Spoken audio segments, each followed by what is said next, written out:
Okay, good evening, ladies and gentlemen, and welcome to the Zoning Board of Adjustment for December 5th, 2024. Please rise for the Pledge of Allegiance. Recording in progress. Pledge allegiance to the flag of the United States of America, to the republic for which it stands, one nation, under God, indivisible, with liberty and justice for all. All right. Thank you, everybody. Before proceeding, please shut off all cell phones, iPhones, iPads, anything that could create a distraction to the proceedings. Before we venture on, let us introduce ourselves. All the way to my far left, please. Jason Regani. Gaspo Bimba. Richard Tripp. I'm Lynn Perkins, the chair. Jim Dietzel. And Mr. Corbett, are you with us? Yes, I am, Mr. Chair. Very good. Craig Corbett is our vice chair, and he is remote. We have all the way to our far right. Bob Wentworth, Code Enforcement. Thank you, Mr. Wentworth, and our clerk, Lucy Peoples, will be taking the minutes for this meeting.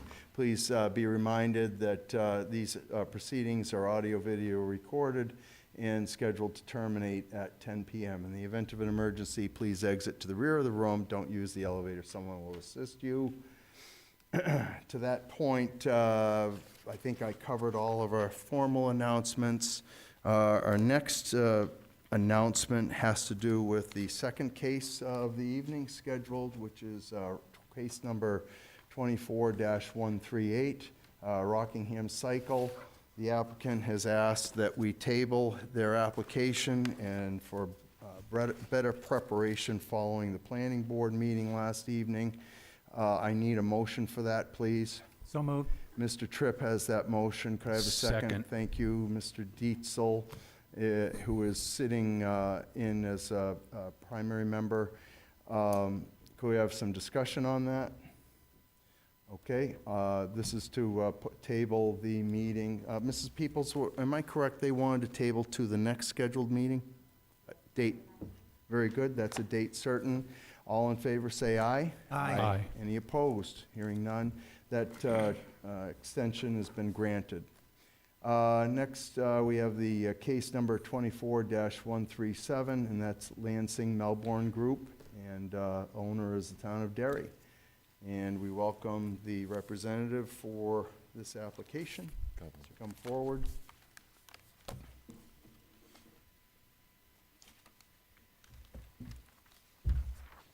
Gentlemen, how are you tonight? Excellent. How are Well, you? thank you. Very good. Just have your names if we could. Now, on this case, in the absence, we'll have Mr. Dietzel sit and replace, or Mr. Burgess, and Mr. Obimbo will be sitting in for the absent Crystal Moran, okay? Gentlemen, Yep. good evening. Good evening, Mr. Chair, members of the board. For the record, my name is Tom Burns. I'm a senior project manager at TF Moran in Bedford. We're a civil engineering firm representing the applicant this evening, Lansing Melbourne Group, along with the town of Derry. Could I get your last name again, sir? Yes, it's Burns, B-U-R-N-S. Very good, thank you. Mhm. Wife insists I'm losing my hearing. So we are, with me this evening as well is Sean Engel from LMG, or Lansing Melbourne Group, and he's available to speak to the development project as well. Just briefly, and this is included as well in the variance attachment you received with the application package, but just a little bit of background on the project for those who aren't familiar with it, or as an update to it. So the project before you is for a mixed-use development project to redevelop the existing Abbott Court parking lot that is owned by the town of Derry. This is a joint public-private project that is the result of a memorandum of understanding that was issued by the town to redevelop the site in the downtown. And this is a project that's been looked at by the town of Derry for close to 40 years at this point. And in 2021, Lansing Melbourne Group began working on the project and came before this board initially to seek some variances for a proposed development on the site that would be, again, a mixed use that was primarily multifamily residential, along with parking, mix of private and public parking. And the intent of the project is to satisfy a goal that the town has in their master plan to provide affordable housing and greater housing density within the downtown area to support the businesses in the downtown. and in the traditional business overlay district. And it's been a goal of the town for some time. Lansing Melbourne Group's been working with them on some different ideas for it. And as the project has developed and has started to mature a little bit in the design, one of the things that we looked at was whether it was truly viable to have a non-residential or commercial use on the ground level. And that's been a challenge for a number of reasons based on the orientation of the site and the topography of the site. So the decision was made that after looking at it and just, the concern that there really was not a long-term viability for a non-residential use on the ground floor, we're here this evening to seek relief from Article 4, Section 165, 49B, 1B, and that's to get relief from that section of the ordinance which prohibits the residential units below the second floor of a building in the traditional business overlay district. And again, a lot of it hinges on the fact that just the site's orientation and the location. We have a topography up against the slope up against the rail trail. We're off of the primary roads. We're facing a lot of residential on the interior of the site on the other property lines and on the street lines, and it just really is not conducive to a non-residential use. So for that reason, we're seeking this relief. I'm going to take the opportunity to go through the 5 criteria and how we're looking to address those items, and then upon completion of that, I'm happy to answer any questions of the board. And again, Mr. Engel will be happy to speak for LMG as well, and can speak to some of the criteria. So looking at the 5 criteria, the first item being the variance not being contrary to the public interest. This one is fairly straightforward due to the fact that this is a joint public-private project. This is a project that includes the town of Derry's active participation in it. And again, the intent of it is to create new housing for young adults up to retirees that are looking for smaller housing units within the center of town, and to provide that boost to the businesses in the downtown area and provide that additional density in the downtown that the town is looking for. Again, due to the unique location of the site below the rail trail level and the fact that the ground floor does not front on or would be visible from a commercial public street, there's no practical non-residential use for the ground floor space. The spirit of the ordinance is observed in that providing new housing opportunities in the downtown area is a major goal of the town's master plan, as I mentioned, and it's clearly in the public's interest. The project's ground floor space is not viable for commercial use because it lacks front door access to a public street, commercial public street, and therefore providing additional housing units in its place would be more consistent with the spirit of the ordinance. Substantial justice would be done in that there's no measurable public gain in denying the variance because it's unlikely that any commercial tenants could fully occupy the ground floor with long-term success. Rather than requiring the applicant to construct unusable ground floor commercial space, the public and the applicant would both benefit substantially by allowing additional apartments on the ground floor. Number 4, the value of surrounding properties are not diminished. The project would be a vibrant and attractive alternative to the existing surface parking lot and will bring vitality and new residents to the area. Based on the applicant's recent experience developing similar projects in other communities and with local real estate prices and expectations, the project would improve on the value of all surrounding residential and commercial properties. During the winter months, users of the existing surface lot will have structured parking covered from the elements. And in all seasons, the project will bring new residents to the area, increasing pedestrian and consumer activity at the downtown businesses. And again, I'd like to give Sean an opportunity to speak on behalf of LMG because along with being developers, they really have kind of their finger on the pulse of real estate and how their projects have been a success in a number of communities and how they've impacted the surrounding neighborhoods that they've been involved in. Yeah, Gonna be go happy to to. criteria 5. Do you want me to go back and then have him come back to that? I'd like it, well, in our typical protocol is just have you open with the 5 criteria. Sure, I can. And it just establishes the record as to what you're speaking of, understanding that that this is almost a repeat of your original proposal that the board had purview over. I just let you have that latitude but if we can get through those 5 criteria, that'd be great. Sure, I can circle, yeah, we can always circle back. So the 5th criteria item is literal enforcement of the provisions of the ordinance would result in an unnecessary hardship. owing to the following special conditions of the property that distinguish it from other properties in the area. Again, the project site is unique due to its multi-level and steeply sloping ground surface. As a result, the ground floor is located nearly 2 stories below the rail trail level. In addition, the ground floor faces Sawyer Court, a street that slopes 10 feet, a full story, along the project's frontage. As a result, front door access to Sawyer Court is unavailable except at the extreme south end of the project. Lack of direct storefront access, lack of visibility, and secondary street frontage combine to make the space unattractive to potential commercial tenants. No fair and substantial relationship exists between the general public purposes of the ordinance provision and the specific application of that provision to the property. The prohibition of residential use on the ground floor assumes and only makes sense for projects located where retail or other commercial activity would be financially viable. In the present context, requiring commercial tenants to locate on a street facing single-family homes on a secondary residential street without at-grade access is clearly contrary to the obvious intent of the ordinance provision. The proposal is a reasonable one in that there is a shortage of housing in Derry. Providing additional apartment units on the ground floor of a building where no commercial use is viable is a reasonable alternative proposal and would help accomplish the town's primary goals for this project. The special topographical conditions of the site dictate placement of the ground floor of this residential building in a location not suitable for retail or other non-residential commercial activity. It would therefore be unreasonable to insist on strict conformance with this particular ordinance provision, whereas additional apartment units would constitute a reasonable use of the ground floor space. All right. Feel free to elaborate, So if you'd like to. either of you. Sure. Yeah, so LMG has a long, successful track record of these mixed-use urban downtown projects.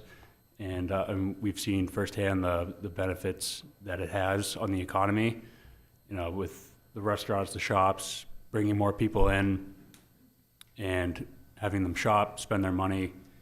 It's a benefit for the business owners, it's a benefit for the town. And, you know, we've seen great benefits, and especially from the ground floor residential piece, as well as when a developer does retail or commercial on the ground floor in an area that they may not, that may not be a strong component for that, and the effects that can have. Okay. Either of you want to touch a little more on the driver of why you're here tonight versus your approval of, from 21, correct? But that has gone through a court process, and you're free to touch on the fact that you're still within the 2 years of the final decision. Yeah, so in 2021, we had come in for relief to allow for an increase in density on the site for number of units based on acreage, to allow for reduced unit sizes, to allow us to have additional units in the building, and to provide for a higher percentage of studio units in the building at the time than what the ordinance allows. Again, as you noted, the project was put on hold, was tabled for a while. Well, it went through litigation, and it's since come out of litigation, and we've started developing the project. So one of the things that came from that was, again, looking at the design of the building and how this was going to work, and looking at, as they started looking at marketing options and the viability, again, of a commercial use in the ground floor, it became less and less likely that, based on this location, for the reasons that are outlined in the application, that really made a lot of sense for this location. So the design had kind of evolved to what they call, you know, just briefly touching on, and you'll see in the packages some architectural plans as well in there. It's what's called it's referred to as like a Texas wrap. So what they do is the parking structure is put to the interior of the site, and then they wrap the non-parking, or the residential, in this case, the residential uses around the perimeter of it, allowing, and what that does is it basically allows for window access, you know, on all of the exterior walls of all the units.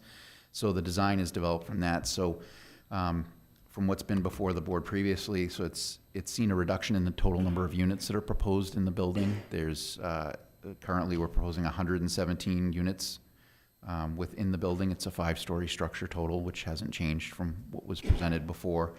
And there's approximately 300 parking spaces in the building. There's a handful of surface parking spaces as well. And based off of what the residents would require there would be a balance of at least 124, 125 parking spaces at a minimum that would still be available for public use in this design. Pending the outcome of this hearing, the intent is to then proceed with a full site plan application package to the town going forward to the planning board based on this design. And one of the things, touching on, I guess, one of the other things that's changed with it is relative to access to the site. So what we've been able to do and what the architect was able to do was based on, again, shifting that parking garage to the interior so that's pushing it up along the rail trail. The idea would be to fill that gap between the rail trail and the parking area, between the parking structure, and allow for access coming in off of Merchants Row to the upper level. So it allows the parking deck to, rather than having a lot of internal ramping in it, it allows us to get access at different grades. So we'd have access to the parking deck at Merchants Row, as well as access along the south side that would go up to the building as well. So it's really, it's working with the site topography better. It seems to be a better fit when we're looking at the grading of it, the layout and orientation, and the way they can provide the units in the building with this design. Merchants Row is where Sabatino's is, am I correct? Yes. Okay. Yeah. Just wanted to orientate myself Yeah. there.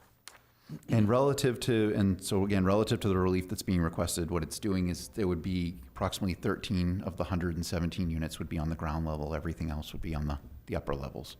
Did you, other than you're essentially replacing commercial with some residential, what's the count variation overall of residential now compared to what it was in 21? I believe we went from 138, I think, to 117. So you've reduced housing units? Yes. Okay, Yep. and you've increased the parking? The ratio, yes, the parking, we're getting more parking in the structure relative to what's required for the units. Okay. So the design is still keeping within all of the prior relief that was granted. Good enough. Okay, any questions from anybody on the board? Mr. Dietzel? No, thank you, Mr. Chair. Mr. Tripp? I do. Is my mic on? Can you hear me? So I understand that the first two floors are going to be residential primarily. Would the third floor have some commercial in it?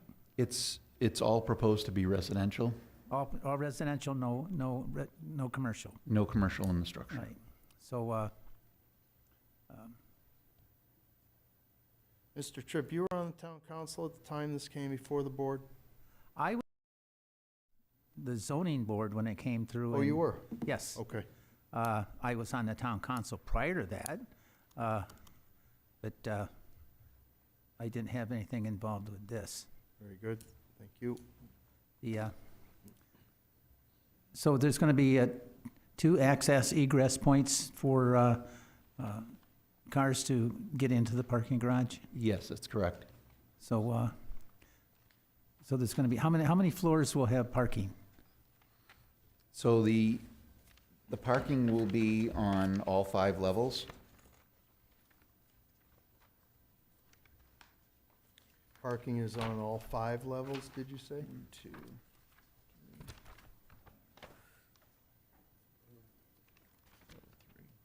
Yes. Not just 2? No, it's on all the levels with ramp.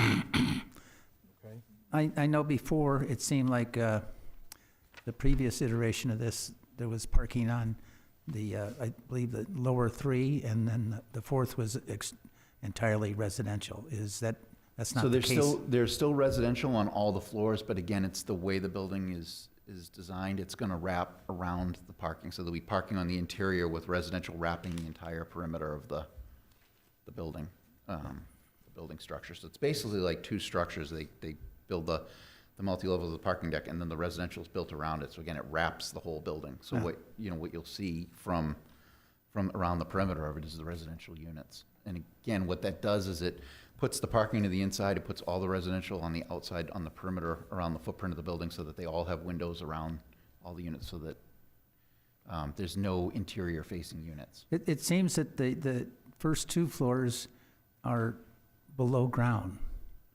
The first floor is going to be partly below ground because of the topography where it drops about 10 feet along Sawyer Court. So what the architect, that's why there are less units on the ground floor. That ground floor is going to be, again, they'll have, there's approximately 13 units on the ground floor, and then the rest of it's going to be mechanical space.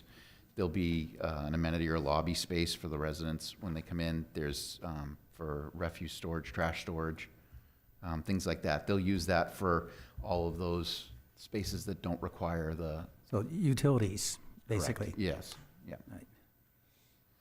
So basically, yes, he has to put, if we have the plan, along the northwest side of the structure along Sawyer Court, it's where it starts daylighting that he can get units in that are residential.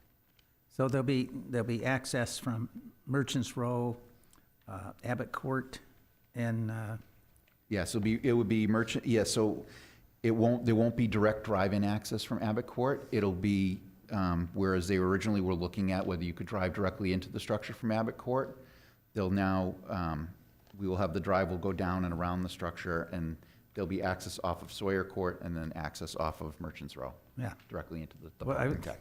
I didn't mean direct access. Yep. But it'd be one of those ways that from the street, Yes, they they could would be still, able to access the Yep. the facility. and that from was again, Merchants Row. one of the challenges we were having with the topography was getting into the building at different levels, because you have clear height for every level of a parking deck that you have to have, and trying to get in at Abbott Court, coming straight in off of Abbott Court, coming in off of Sawyer Court, we were struggling to make the grades work. So instead, you'll have street access from Abbott Court to be able to come down to get to the building, but you'll enter from off of an entrance off of Sawyer Court to physically go into the structure. This is almost kind of a drastic redesign, isn't it? It's still within the footprint of what we had. It's Okay. just the way the architect and the way the design is orienting the residential units around the garage and Okay. and the way the garage is fitting. But the Right. footprint itself is very similar to what we had. Now, you had mentioned that there was going to be 300 parking spaces? Yes, so there's 300 parking spaces proposed in the structure, and then there's another 10 or so, 8 to 10 surface spaces Yeah. that are going to be on, that we could fit in And as that's well. going to be split like 100 and some for residential and, Yeah, and there'll be at least 125 or so that'll be available to the public. now, are these parking spaces going to be segregated in any manner? I don't know, has it been a discussion of programming as to? I'll find out and get the answer. Say again? I'll find out and get the answer. I'm unsure right now. Okay. No, because I don't know how much the garage will be used, but I expect it will be significantly used because, there is parking downtown, but it's not as close as this parking garage would be. So it'd be one of those things where if the public is using the majority of the parking spots and the residents are edged out, that would seem to be an Yeah, issue. I've seen it done both ways on different projects like this that I've worked on, where we've had, where it's been a shared, where it's been partly, public parking and private parking, where it's either been that they have an area that's assigned to resident parking, and then they leave the rest to public. Other ones I've seen where it's, first come, first serve. It's done different ways. I think it kind of depends on how they look to program, Yeah, how they look to run it. but you have no anticipation as how it's going to be done now. I don't know. I couldn't speak to it. Okay. Yeah. What their plan is yet. I can speak to it. Actually, I have notes on it, but I'll confirm. But I believe 145 of those spaces will be reserved for the project, but I'll confirm to guarantee that. Yeah. So that's 145 distributed throughout the 5 floors? Mhm. Yeah, Mhm. okay. And what kind of parking does that allow per unit? So you're going to have a minimum it would be a minimum of one space per unit that Okay. they would have available. And I guess I could rephrase that to ask you, you know, we had two conflicts, as I recall, with this. One was the winter parking ban restrictions causing kind of a calamity in the parking, but how close to our normal ordinances is the parking stipulations for this following? Is it on the money, or are we varying that? So it's typically 1.5 space per unit, and Yep. so we'll have a little over one. It'll be they'll be pretty close to it. It'll be a little over one. It'll be like 1.25 per unit. They found that, and again, not to speak so much for LMG, but we've seen in projects, other ones that we've worked on similar to this, especially in downtown areas and with unit sizes like this, that it's typically that a lot of the units that they have, if it's a with studio apartments, things like that, it's a single car. They don't, so the ratios end up being smaller than what the actual ordinance, the calculation calls for. The actual, the end demand for residents in it tends to be less, so. Mr. Sioros was, when he was here with us, and this goes back to when we originally heard this in '21, was styling the parking methodology to something that's newer but somewhat popular, being used in and about the mill areas in Manchester, for instance. Yep. So are you still using that method, and is there terminology for that method?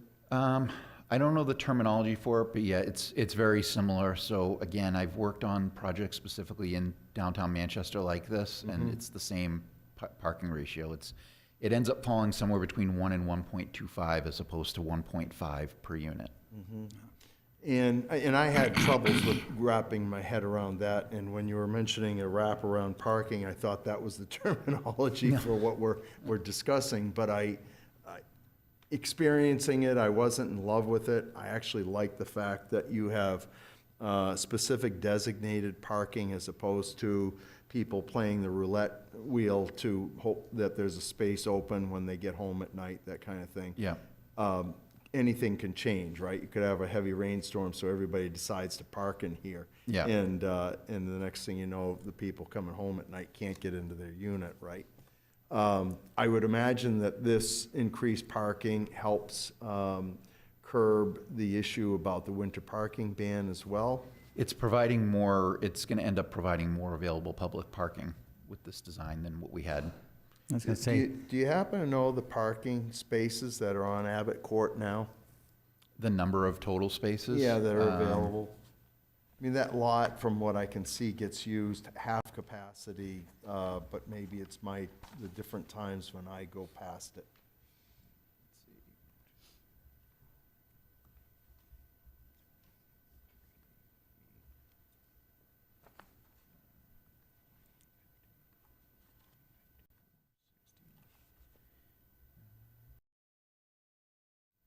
Mr. Corbett, after we answer Looks this like about question, I'll come back to you. I'm sorry?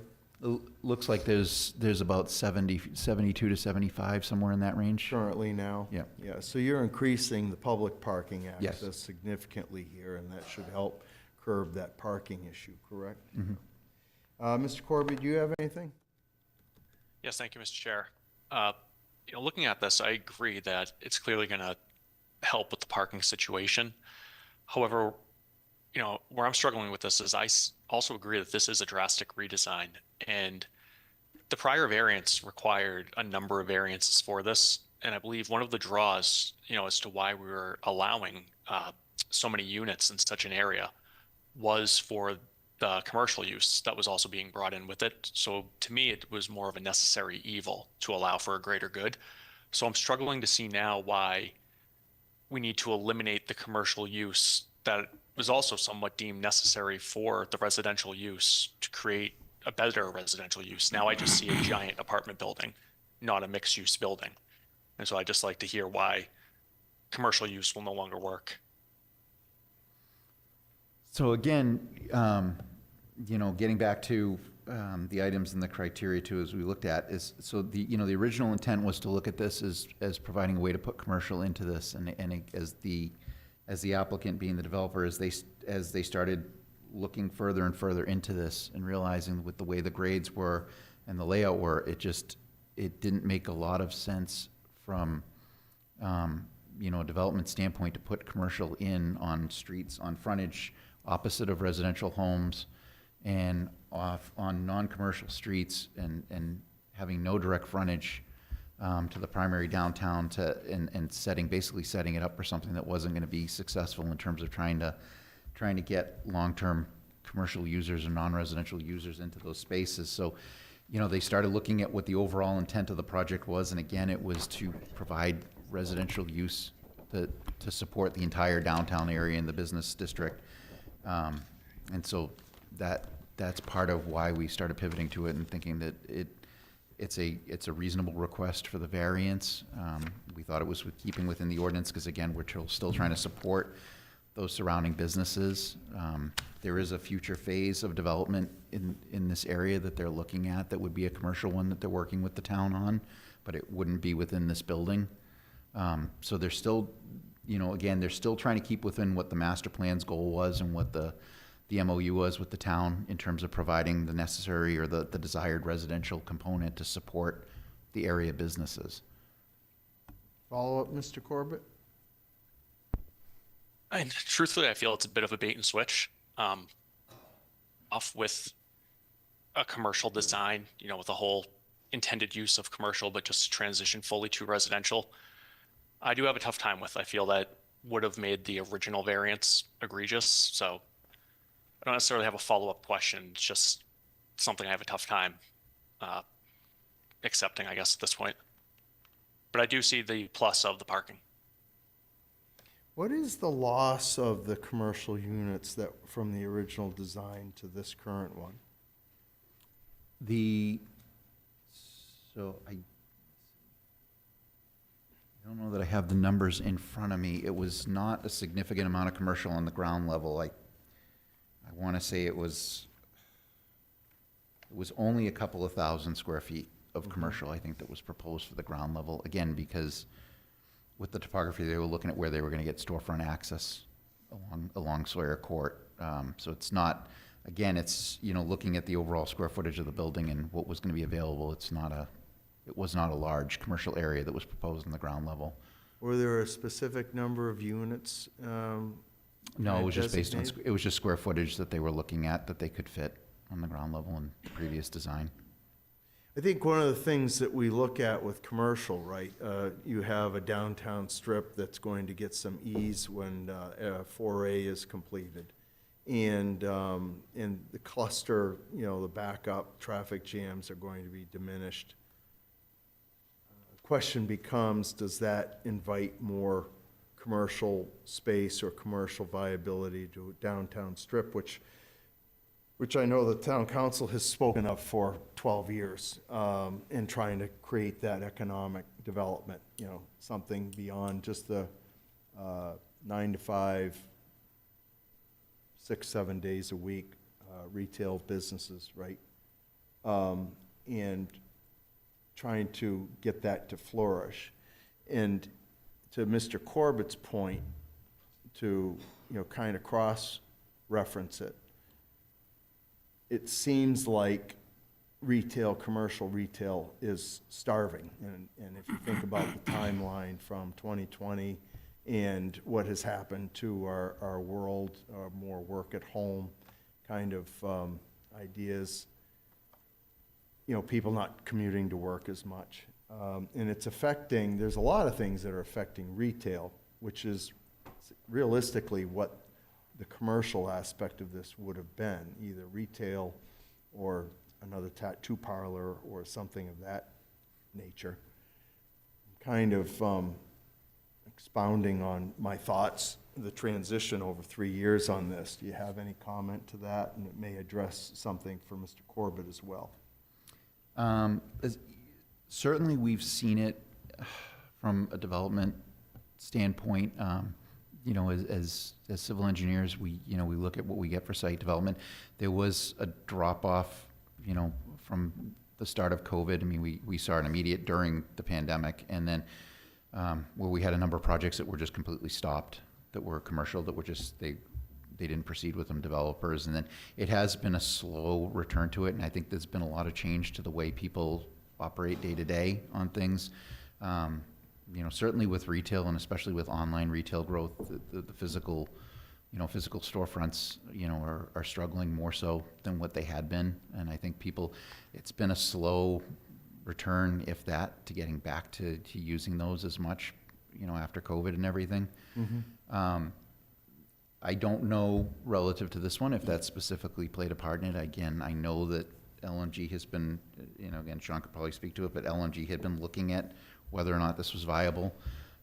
Again, we had, you know, speaking from experience personally, working on jobs in downtown Manchester, similar things like this, where we were looking at mixed use that was going to be redevelopments of in neighborhoods where we weren't on direct, you know, like weren't directly on Elm Street or directly on some of the main thoroughfares. We're on back streets where it's the same requirements to have commercial on the ground level.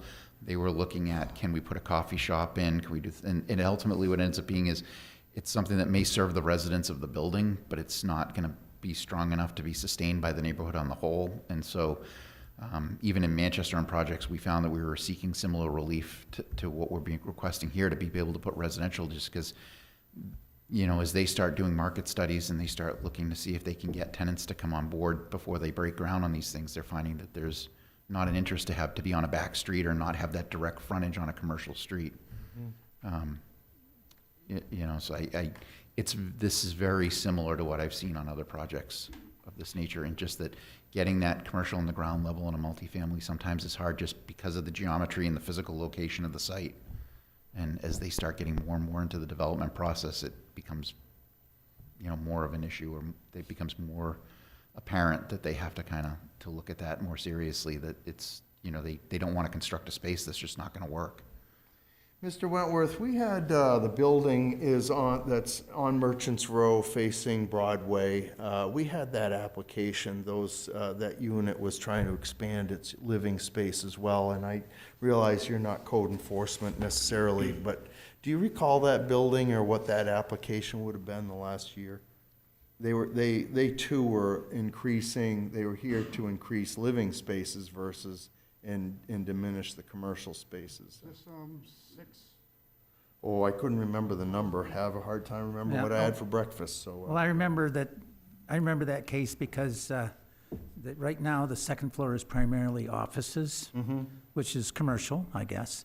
But I think that the argument there was that if they were allowed to convert that from office space to residential, that it would be a boon to the housing shortage here in town. You know, with regards to the property we're talking about right now, I know that, and I'm sure that if there was any town officials here, they would agree that there's a shortage of parking in Derry in the downtown, because, you know, like we have, I think we have Wall Street parking lot, which is about 40 spaces, and then we have the lot here, which is probably, I don't know, 40.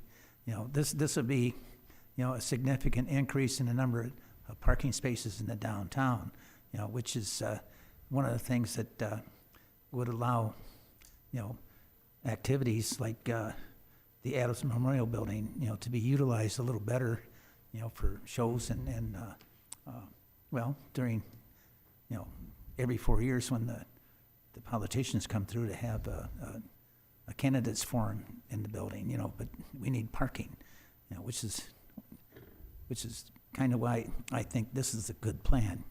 You know, we can, you know, if we have parking, then we can have people coming to town, you know, and when they come to town, they'll, you know, there's a significant number of restaurants on Broadway right now, you know, but people have reached a point where they don't like to walk that much, you know, so I think this facility would be a boon, you know, should it be allowed to go forward.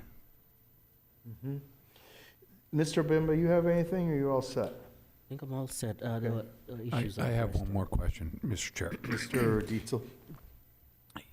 If I recall, I've been to several of these meetings with the zoning or the planning board and so forth.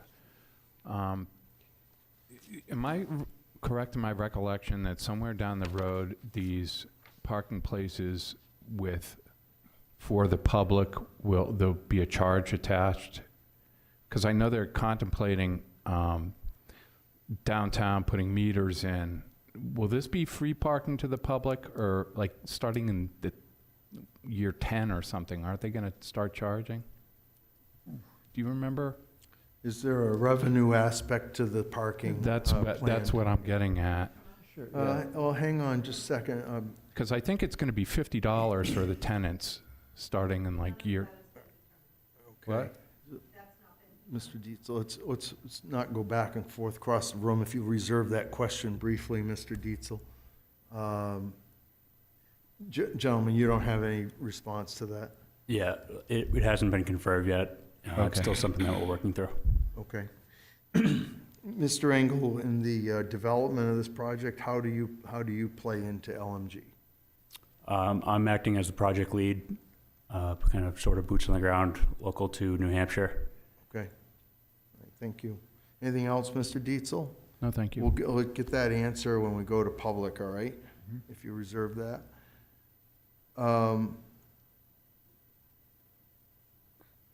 You know, one of the Mr. Corbett, are you all set for right now? Yes, no further questions, Mr. Chair. I think one of the things that I see with this, and if anybody has missed the history on this property, you gentlemen familiar with the history of this property? Only in the last 4 or 5 years of being involved with this. 4 years, I guess. It's my recollection, this is where Harry Wells was, am I correct, Mr. Wentworth? And that soil had contamination, right? It's remediated out of it at this point. Yes. And then, you know, if you go to the hardship question, I'm not ready to make this solid pitch yet, but the town has wrestled with that lot for a long time.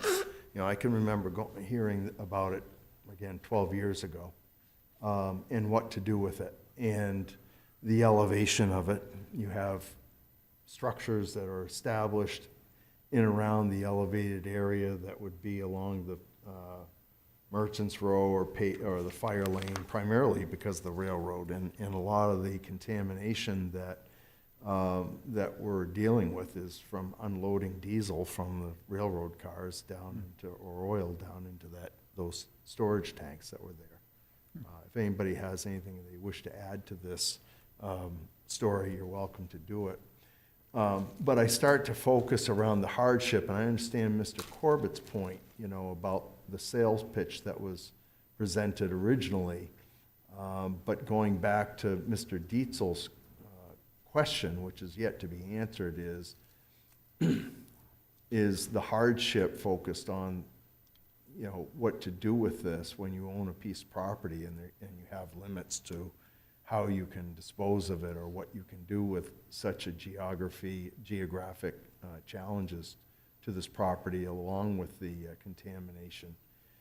And it's revenue driven to offset the cost to the town. I think that's kind of the framework that I'm looking at in this, and anybody's welcome to dispute that, and we're still early on in this hearing, so something relevant off of, despite what I'm portraying, may pop up as well, but anyway, I rest on that point for now. Mr. Dietzel, anything for right now?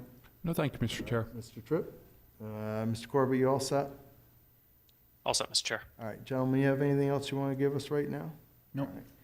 All right. At this point, we'll make a call to public, and we have some phone numbers posted up there, and anybody that's remote is welcome to join in. The remote phone number is 646-558-8656, and at the prompting, you'll enter the meeting ID, which is 323-909-140. Mr. Chair, point of correction. Yes, sir. We didn't get the staff report.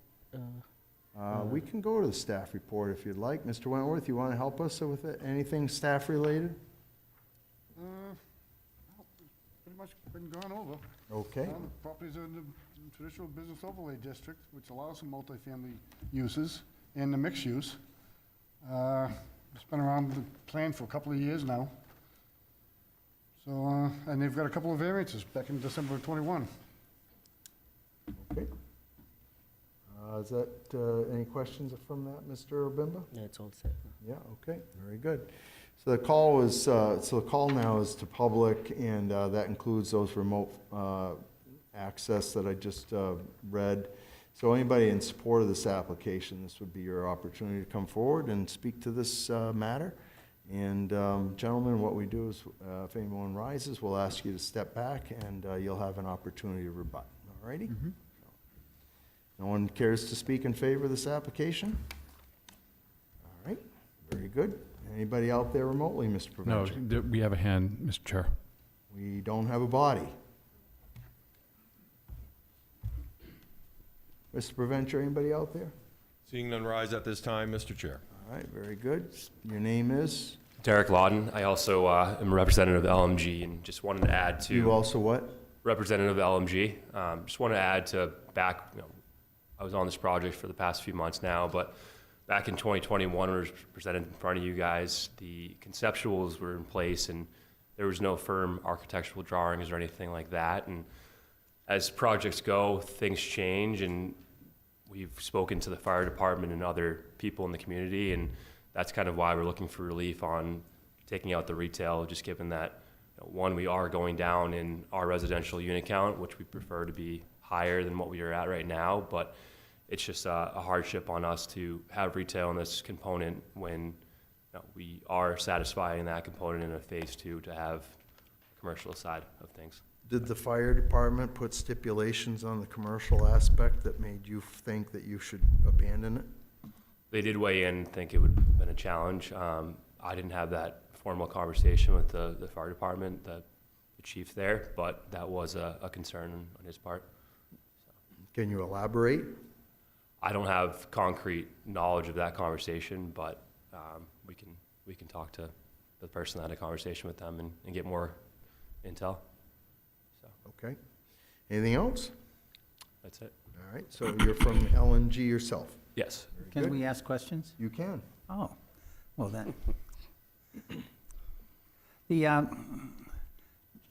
the previous, discussion we had here, the only property or the only portion of the building that is accessible for by the public for like commercial use, that would be on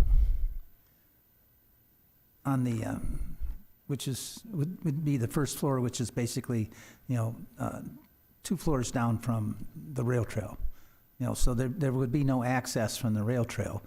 I think I remember during the 21 discussion that there was going to be access from the rail trail for the commercial, and the way the building's designed now, that's going to be all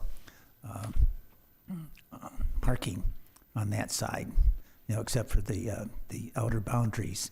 Do you believe that since there is no access from the rail trail or Merchants Row, that it would be feasible to have a commercial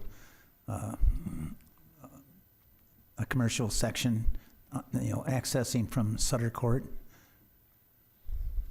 I do not. I think it would be a challenge, just given the access point right now for commercial and a tenant to be placed there. And I guess overall, residential tenants to this area are just going to drive commercial traffic to all the stores downtown, and which obviously the town of Derry wants to see that happen. So I think overall the residential is going to be a benefit. Yeah. So did you guys, when you guys designed this building, you made reference to the master plan from 2020, right? Mm-hmm. And what points from the master plan does this development accomplish? I wasn't a part of that in 2020, so I can't really speak to that, but it is accomplishing bringing residential to downtown and more parking to the town of Derry. All right. Which, like you were pointing earlier, satisfies needs of events and other things like that it's necessary for the town. Thank you. So your 5-story mixed-use concept drawing shows entry level into this building from the rail trail, does it not? On the current drawing? On the renderings you presented to the board. It does not present any access to the parking garage from that point. There's an elevator shown on this, it's called the parking lobby. Is that not the parking area? I'm not sure which plans you're looking at, I'm sorry. But All right. Yep. So understand that this is opportunity for the public, the abutters, to be able to speak, correct? And I understand the willingness of this gentleman from LMG to want to speak on benefit, but let's get the details and understand that this time is for public who may be infringed, correct? So quickly, and I'm happy to step back after. But yes, the building would have access to the rail trail. The intent would be to fill that ravine. The prior design, the concept that came before the board in '21, which again was a conceptual plan, hadn't gone before the board yet. It showed that the way the building was being placed, and in order to make it work, there was going to be a gap between the building and the rail trail. The idea is to fill that now because they looked at a number of things, public safety for it. They didn't want, they looked at it was going to be an area you could have trash or debris getting trapped. Yep. So the idea would be to fill that grade up. There is, as you noted, there'll be a door, there'll be access to the building, elevator, grade access at the rail trail level. Okay. And there'll be parking, there'll be vehicle access coming in, again, off of Merchants Row at the rail trail level. Okay. The idea was that they would create and if you're looking at the renderings of the plans, there's a green space that now they'd be able to create along the rail trail. And there's been some talk that the town could look at doing things like, and again, it wouldn't necessarily be part of this project, or they're not looking to construct a physical structure there, but they're talking the idea you could put up like pop-up or food trucks, pop-ups, things like that along the rail trail. It creates a bigger green space, a pad now that they would have to be able to use it based off of this current design.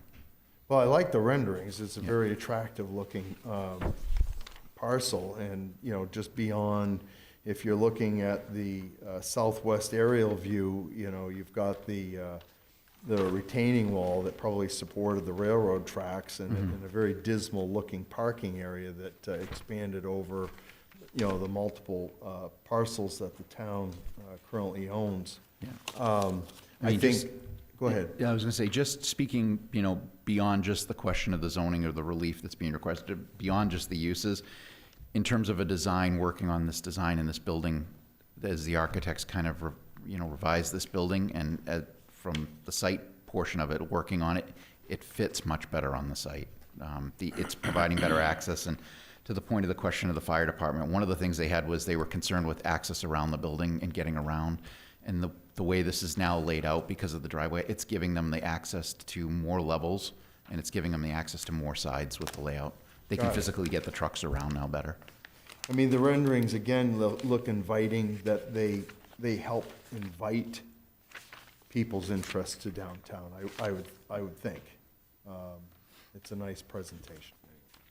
Thank you.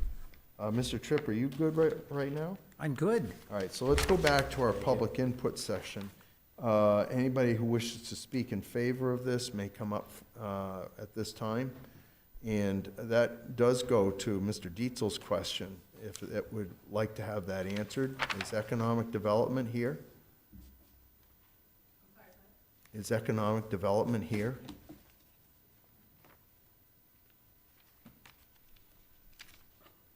And good evening. Could I have your name, please, for the record? Yes, Bev Donovan, Economic Development. Very good. And Mr. Dietzel had a question. Go ahead, Mr. Dietzel. It was my understanding that somewhere down the road, perhaps in like year 10 or something, there might be a fee attached to the public parking spaces within this structure. Am I remembering properly? Yes, so it's going to be a multi-year approach, what's happening in the garage. So at the beginning, for the first 10 years, we'll be leasing the spaces, and they will be dedicated spaces and segregated spaces for the people in the apartments to start off with. I believe it's one space per unit. And the rest of the garage for the public is free. We have to work with the police department and figure out how to structure that in the sense of overnight parking and that sort of things. But at the beginning, it will be free. And over time, there could be the chance for licensing to either other developments that are going to come forward over time. We expect that. Or maybe allowing overnight parking for residents in nearby buildings that might have more cars than they have space for. That's not determined yet. But it is something that's kicking around and being discussed. Oh, and- yeah. Yeah, Yeah. okay. I mean, there are the projects that are bubbling up downtown as well, so we're trying to look at everything holistically and figure out what makes sense. I mean, you know, over time, we expect that there will be more density overall and more demand for parking. So we'll be looking at everything at that point, all of our public lots, which we have been doing some studies on just to determine how they're used today. And that will all be examined in the next coming years. Okay. Do Thank you have an actual calculus for the offset, like from 21 to now, the loss of the commercial, and how does that get replaced, or is there no real quantification there? I mean, it's more just anecdotal. We do pretty well with commercial downtown. We have very little vacancy. The problem is, you're talking about old construction versus new construction. In the older units, you might, be paying $14, $15 a square foot. In the newer units, those would be upwards of, say, $20 to $25 per square foot, just because of the cost of construction. And one of the major issues for that particular parcel would be finding a tenant that would pay that kind of retail pricing to be in a hidden spot. There's no benefit to them to be hidden. Traffic counts are very important to retail businesses, and there'll be very little traffic going down there, except for people that are coming there to live or have a very specific reason to be down there. Versus phase 2, which is a commercial building that will be next to it. We have a lot of interest in that, but that's a different type of use. It's not retail. It would be more like light manufacturing or brewery or something more like that. Mm-hmm. But a store would never go down there. It would be not the kind of store that's willing to pay that kind of money to be down there. It's just the market wouldn't support that. And in my earlier reference to Mr. Wentworth about and Mr. Tripp helped out with this, some of those areas are glassed areas, and I think, and they're closer to Broadway, facing Merchants Row, and they seem to have an issue with keeping vacancies in there, is my recollection. Excuse me, which? This is the building that is on the corner, Merchants Row and Broadway. Number 6, West Broadway? Is that what we're talking about? Yeah, Number 6, yeah. A second floor office has been a challenge for them. Mm-hmm, okay. The first floor, it seems like it's spotty and with occupants as well, but I'm not absolutely sure. Well, actually, I think I part of think the they're problem currently filled, but yeah. part of the problem with the offices on 6 Broadway is there's no parking. All right. It really doesn't seem to be a problem during the day when those would mostly be open, because they can use Abbott Court and they can use Merchants Row before Sabatino's open, so it hasn't, I have not heard of that being a big issue. Yeah, the parking has been a long issue. It's been the focus of everything that's been trying to accomplish on the, Right. on Broadway itself. And, Yeah.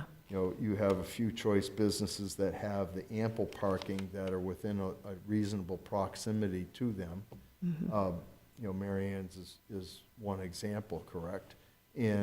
But then you have a number of businesses that are way down the other end of the street that may have parking in Abbott Court, which isn't overly inviting in my viewpoint anyway. Right. And so those businesses that are closer to Abbott Court currently might flourish, but after that, you get so many feet away from it, I think it's dissuading to pedestrians or to people who may want to participate in retail or services on the downtowns. Right. And there are a lot of studies to that effect. If you think about Walmart, for example, parking way out, if you're way out in the parking lot on a busy day, by the time you walk and get to the back of that store and, go to the other corner and then come back, you're probably walking a few blocks, but you just don't think about it because it's a straight sight line and it feels, the scale of it is so much larger, it feels closer. And, it's a thing in a downtown where if you had to walk around the corner or around the block, it feels like you're going much further, even though it might not be very much of a walk at all. All right, Mr. Corbett, anything?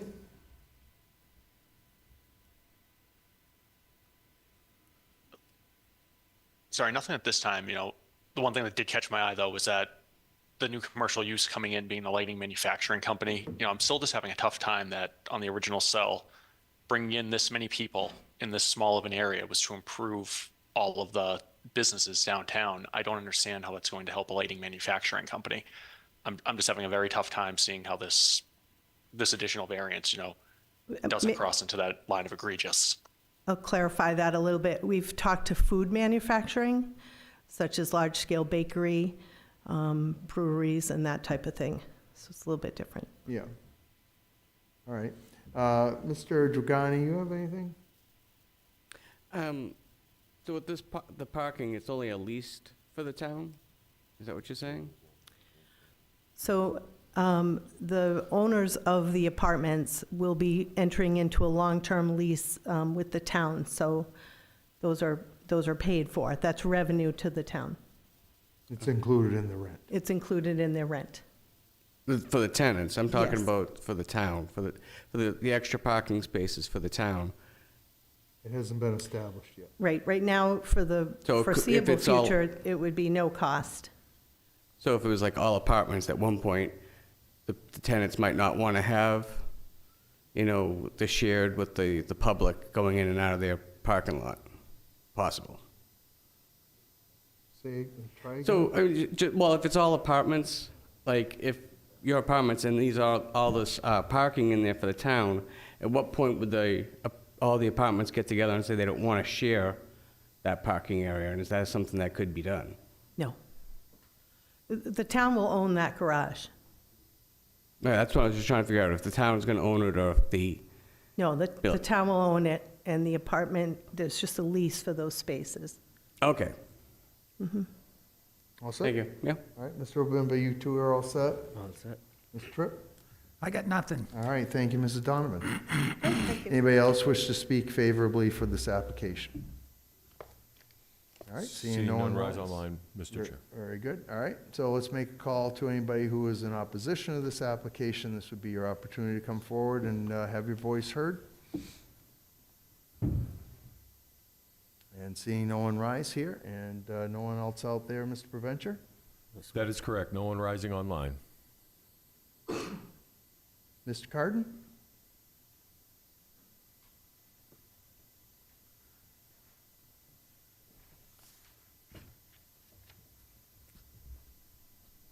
And even though I called you by name, if you could identify yourself for the record? Am I on? Okay, yeah. Tom Carden, 2 Cunningham Drive. I've been following this project for, well, actually, since it was first introduced. And, the whole basis for this thing was mixed use, and that would be accent for, for the downtown and for Abbott Court. And to take away, the commercial retail, I think it's wrong. I think you need to keep that in there, and I think that's going to, it's going to help the downtown. I hope you just vote against it just for that reason. And the other concern is the parking, especially for the residents, where there's just one parking place per unit. I mean, what happens to anybody who occupy the unit that has 2 cars?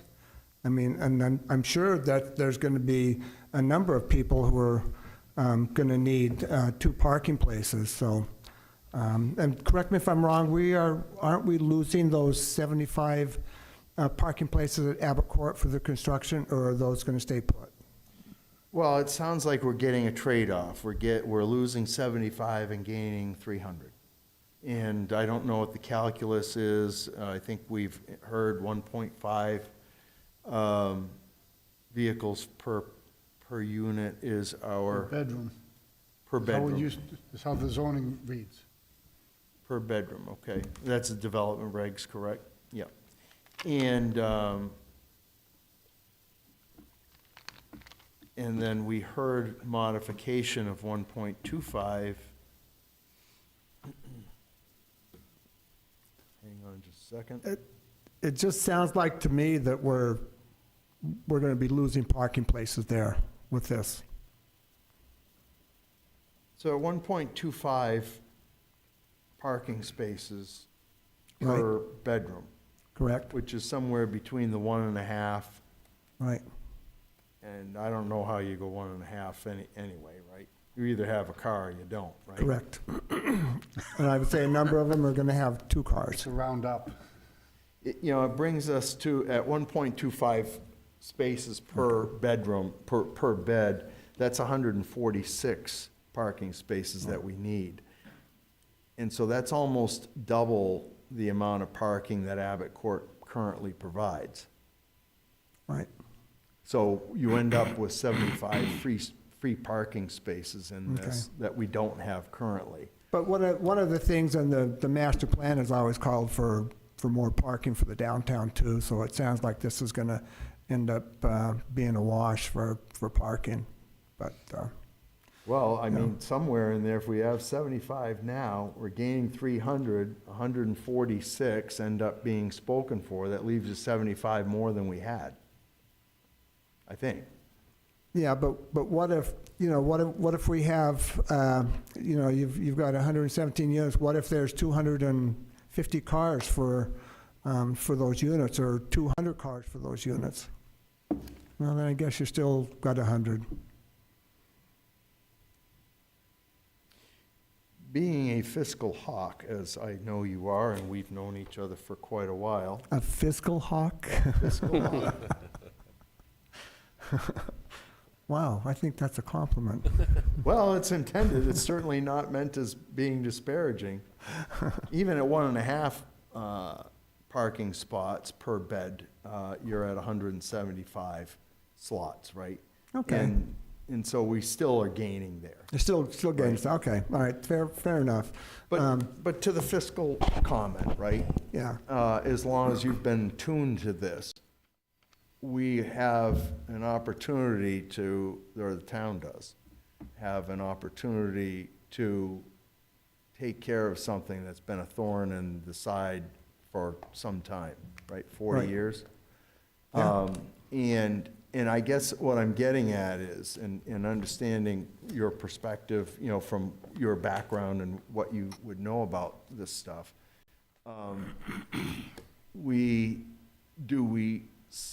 you're hearing economic development. We see that businesses are, employees are staying home. Online shopping is occurring, so that retail establishment isn't working as effectively as it did at least 4, if not 5 years ago. And this is a transition in time, right? In 2021, when this application comes before us, who's to know what's going to be happening by 2024 that's relevant? And so if that pace continues, where retail is unique, it's not drawing, you can't get a retail business that's a small, quaint business that would be willing to pay for that brand-new per square foot construction cost. Do we abandon the revenue potential in this matter because the commercial can't remain? That's a good question. And I understand what you're saying, but, with all the other, apartment complexes that are coming into town, I mean, it's just like we're accenting more on residential. I mean, right now, 40% of all the units in Derry are all multifamily. And, I think Derry has their fair share about them. And I think these projects also are going to have an effect on the town's infrastructure. I mean, everything, water, sewerage. I mean, even Londonderry, the planning board has been discussing putting a moratorium on building. So, I mean, it's not just about this one project. And, honestly, when this project came about, I was happy. I thought, oh, this is great. This really looks good. And, for it just, it's predictable that it's just going to be, all apartments. And I don't think that's a good thing for the downtown. I think we should be trying to build up the commercial end in the downtown and, not let it go. But anyway. Well, and it certainly is not contentious. It's using your knowledge of the town and your insights and your, from your recollections to expound on this to help this board make a decision. So I Yeah. appreciate your input. Any questions for Mr. Carden? Mr. Corbett, you all set? All set, Mr. Chair. All right, thank you, Mr. Carden. Thank you very much. Anybody else who wishes to speak in opposition to this? Seeing no one rise, nobody out there, Mr. Provencher? Seeing none rise online, Mr. Good Chair. enough, so we'll presume that we have met the statutes for public input. Folks, if you'd like to come back up and give your rebuttal to anything that you've heard.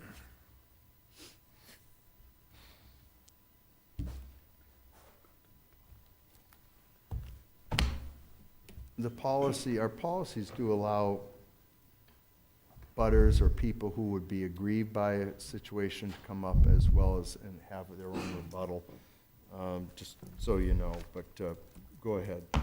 No, I would say, just in response relative to the proposal and the current design, again, as you noted, that the economics of retail uses has changed over the last few years. As you noted, this provides an opportunity to have a use that appears to be more viable on the ground level than what a commercial use would be facing Sawyer Court. As you noted, relative to the intent of the master plan and relative to what this was going to do is, and kind of in response to what we heard is that it is going to be a benefit to the town and to the businesses. It's going to help build up the businesses by bringing in an additional residential base, an additional built-in pedestrian base to support those surrounding businesses in this building. Relative to the use itself and the question of infrastructure and the demand on it, the introduction of residential uses on the ground floor, which is what the variance is for, I don't really see that has an impact in terms of infrastructure, because at the end of the day, we're proposing less units than what was in the prior conceptual, based off of the way the building design has been altered. So if anything, we're going to have less of a demand on the infrastructure based off of the current unit counts. One thing I'll add too is just given the space where the location is mixed with, the topography, non-street facing, we don't want to create a revolving door where there's constantly high vacancy. Setting businesses up to fail is the last thing that we want to do. It's a lose-lose for everybody. If it worked for commercial, if we saw that it did, that's the route we would have gone, but we did our homework, and the last thing we want to do is create a revolving door and set people up to fail. LMG, this is not your only project you have. My recollection, you had several throughout the United States, correct? Correct. And what's the trend there? Were these mixed use? Were those, what were they? Yeah, it was a combination. Some of them were mixed use. For instance, an example is the flats on High Street in Nashua. That's 156 units, all multifamily, right in downtown with 49 parking spaces. A lot of foot traffic. It's off of Main Street, about 2 blocks back. So there's hardly any foot traffic, really. Any commercial space? No. No. How about mixed-use facilities? Do you have any of those where there's commercial and residential in the same footprint? In North Carolina, there's a handful, 5 or 6 projects that LMG has completed or is under construction on. The ones that are completed, you have how many?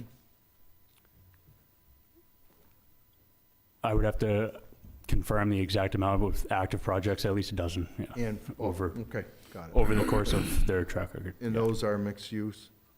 It's a combination of either mixed use or only multifamily. Do you have any status on the trends of the ones that are in mixed use? So for Nashua, I can talk to, right now, 61%, or 61% of the units that are leased, which equals 95 of those apartments.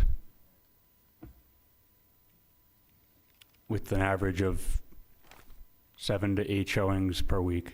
So there's a strong demand. The demand is there, vacancy seems low in percentage versus what we hear about the demand for housing. Is it cost qualifying, debt to income ratios kind of thing of applicants, or where's that at? No, it's more so, this time of the year tends to be a slower leasing cycle up until, I'd say, mid-November to end of November is when things start to kind of slow down. And then it'll typically pick back up in early spring, late winter. Where's the price point on these units that is speculated currently? Is it favorable? It's not Section 8 housing per se, but is it market rate based? Is it? Yeah, it's all market rate, correct. Okay. So establish for me what market rate would be. Is it the average per square foot for every resident in Rockingham County? I would have to look at my my rent roll, and I don't have that in front of me. I see.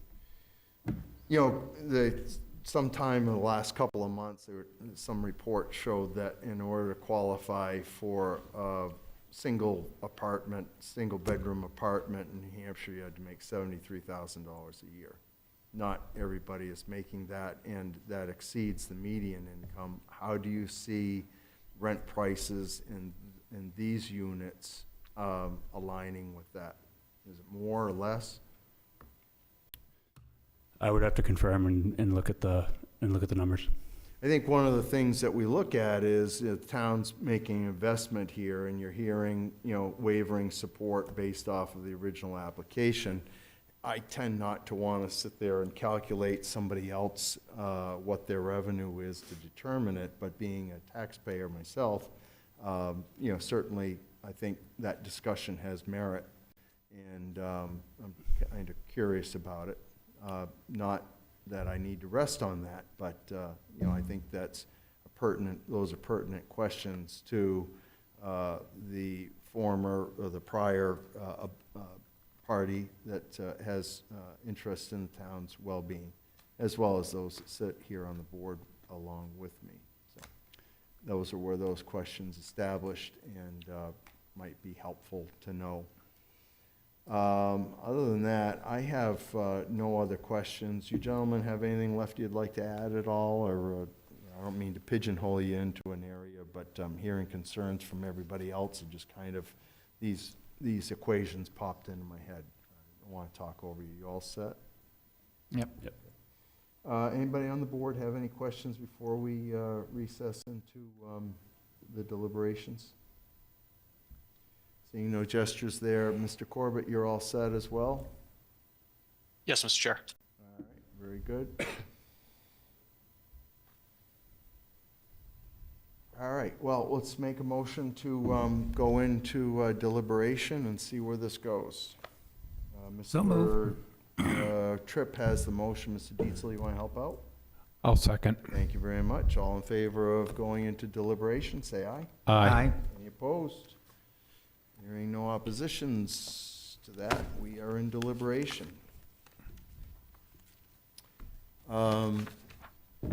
Anybody care to lead off? Mr. Corbett?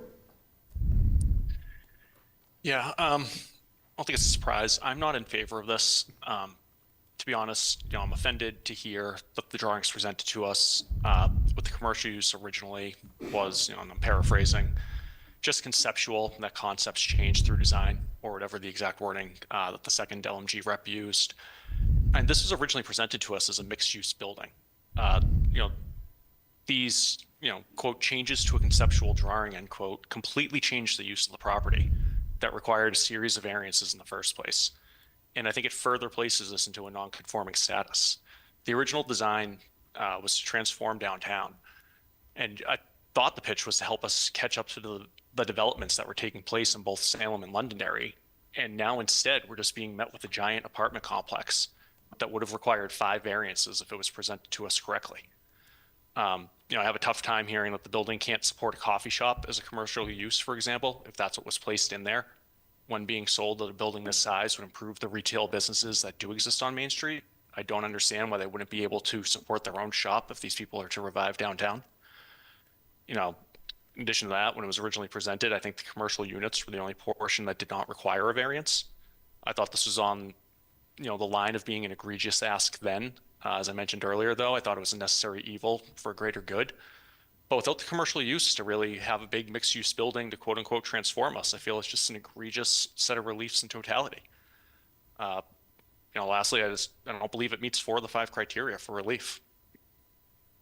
Well, I think one of the reliefs that was requested was, you know, as my recollection is trying to get the structure, I think, closer. What was the setbacks in this area? Was it 5 feet or something? 5 feet. And because, On Broadway, it's actually to the sidewalk. to the sidewalk, all right. And I don't mean to break protocol, just engaging with our staff, you know, but that was one of the relief factors. And, you know, if you look at the pictures of the retaining wall that held up the rail bed, you know, from down in the lower grade in Habit Court, it certainly says, well, how are you going to take that stipulation and apply it to something of this geography? We've reduced the amount of housing units from 138 to 117. We've improved the parking, or I say we've, the applicant has. And so it kind of, I understand that you feel perhaps it was a bait and switch, but in this regard, it's an exchange. We don't see all the commercial development, but then we see a decrease in the residential development. You know, just In kind one- of debate. Go ahead, Mr. Corbett. Sorry, I'd say, yeah, in a debate, but at the same point, we're now, you know, what's the addition of apartments that this 117 is introducing? Mm-hmm. Because I think if originally we were presented 117 apartments in a 1.78 acre, I'm not sure that would have passed at all. So now to hear that 117 apartments is a great, you know, and I'm not saying great that you said that, but being presented as some great progress, I see us losing that trade, because now I see that we lose, you know, commercial businesses that we're being told are scarcity in downtown, that we've had a tough time turning residential or commercial uses into residential. But now to build a building of this size without the commercial use and replace them with residential and be told that's a positive, it just feels like it's a lot of mixed messaging being sent. And I think I questioned one of the abutters on this, in this regard. Do you scrap the whole project and disqualify the hardship question because the commercial is trending with what seems like trending with the times in going away? If you're asking if I would have, if this would have changed my original vote, yes, it would have. I think the original presentation, I would have denied. Okay. Mr. Dietzel, any comment?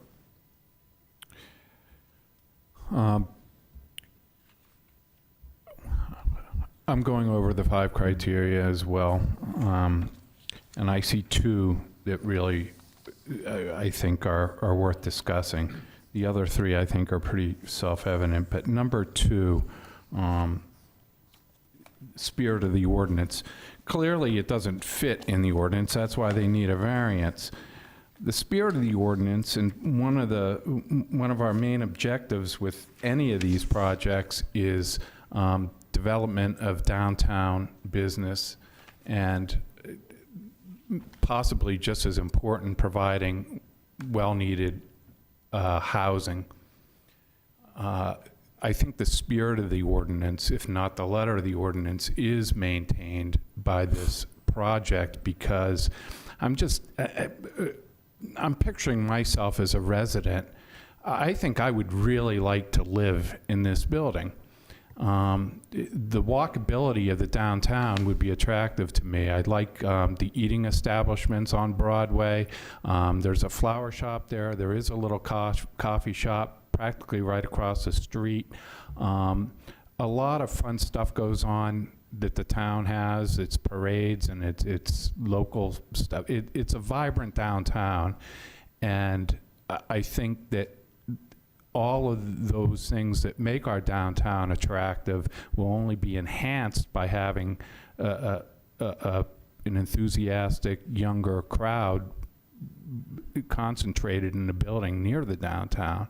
So I think the spirit of the ordinance is observed. The biggest one, of course, is number 5, the hardship. Would we be creating a hardship if we denied this application? And I think we would, because there are a couple of alternatives if we deny it. We could scrap the whole project, which you suggested, or they could modify their plan and include some businesses on the first floor or even on the second floor, if that would work. But just from an economic standpoint, I don't see that the latter as being viable, just because of the topography, exactly what they said in their application. It's practically surrounded by dirt. There's no access from any road. Any businesses would primarily, I think, be supported by the residents themselves. And if I were a small business owner, I don't think I would be attracted to that place to set up my business. I just don't think that from a business standpoint it's viable. They could force some commercial use in there and hope somebody comes along, but that's not a very reasonable business model. So I think for them to, one, abandon the property or the project, or two, modify it so that it does have commercial, so that it fits the zoning ordinance, both of those would be a hardship that obviously I see the other side, and that's why we're having this discussion. But I think on balance, this is a good project for the town, and I just think the 5 criteria are met. Thanks, Mr. Chair. Mr. Tripp? Well, Mr. Dietzel stole most of my thunder. I think from the questions that I've asked, that I believe that this is meets the criteria. You know, the land itself sits in a cavity or a depression.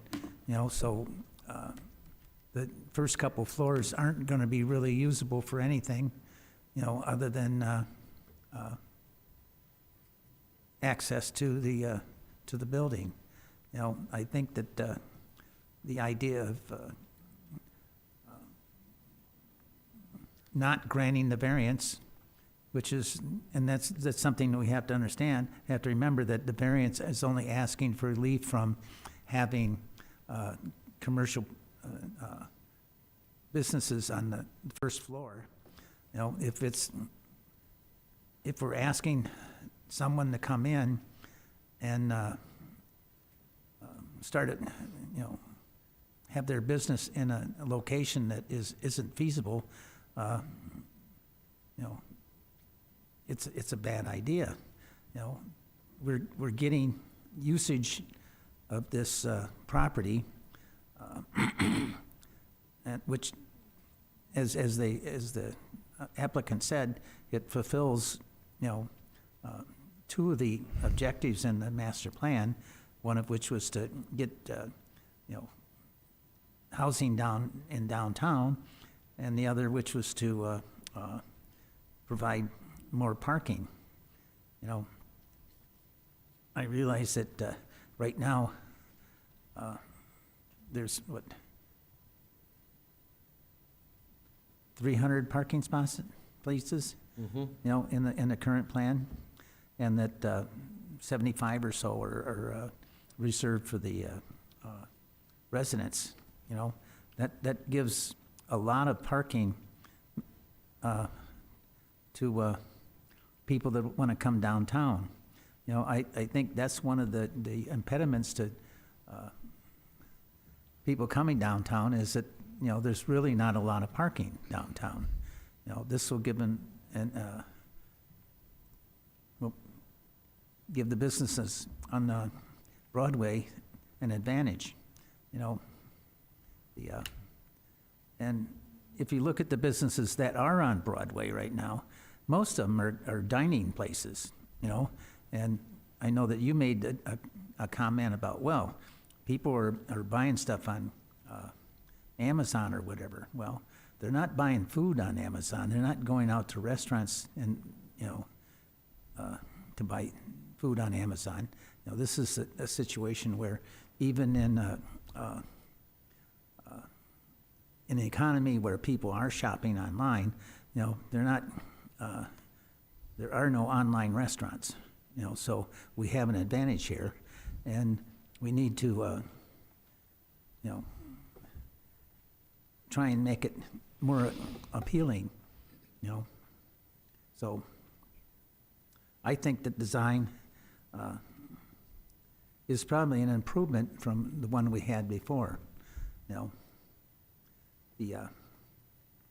I'm interested in what the town's going to do with the rest of the property down there, because this will be like in the malls an anchor, for the development of the rest of the property, But we have to, we have to start somewhere,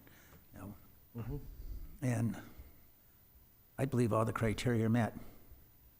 All right. Mr. Obimba? I agree with what's been said. Just to address Vice Chair's point on the initial plan versus what's presented now, and countering by saying if the alternative, which is to revert to the original plan and have some retail space only on the initial floors down there, and look at the trend on what's happening with lots of walk-in retail stores, and it's trending towards online and not lots of footprint we get from that kind of building, given the hardship there. So I think it was said here, if we have that alternative, are we allowing that business that will occupy the space to succeed or to fail? It's in the town's best interest for that to succeed. We lose revenue if that retail space is unoccupied, right? Right. And sorry to interrupt you, Gaspar, but if you're throwing that one back, I guess what I'd say is the only use of this property then a 117 apartment building?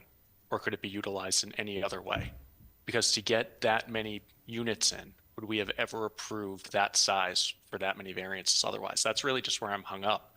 And I can understand some of the other points, but I do feel that we're ignoring the totality, and if that's fine, that's fine. But that's just where I'm stuck on the entire issue with it now at this point, that it's just turned into 117 units and just over, or under 2 acres, where in some areas we wouldn't let a house be built. But now we're going to allow this much volume without the one area that was allowed. That's just unfortunately where I'm stuck. I don't think that size of an apartment building is the best use, and I feel like we're now backed into a corner because of it. Mm-hmm. But don't we have to consider, if we've had a 4-decade hardship for the town to make good use of this property here, if we have, I think the initial position had more than 117 units, Mr. Chair, right? We had, I think, 170 or something units with some commercial space. 175? Yeah. If we go down to 117 units, a lot more parking spots for the public. You've seen the designs here. I think the pictures look pretty good. The space next to the trail is very well catered for. I think I could see why, the 5 criteria are being met by this redesign, and we can alleviate especially the hardship point there, allowing the city to make good use of that land instead of it staying vacant, because we can't, fulfill what was requested initially in the variance we granted. Okay. Mr. Corbett, anything rebuttal there? No, and I think the only thing I have left is I just feel this is, honestly feels very similar to, and I wasn't there at the time, so it's just hearsay to a point, but it feels very similar to how the fairways originally presented, and then to what we were originally given. Got it. Mr. Dietzel?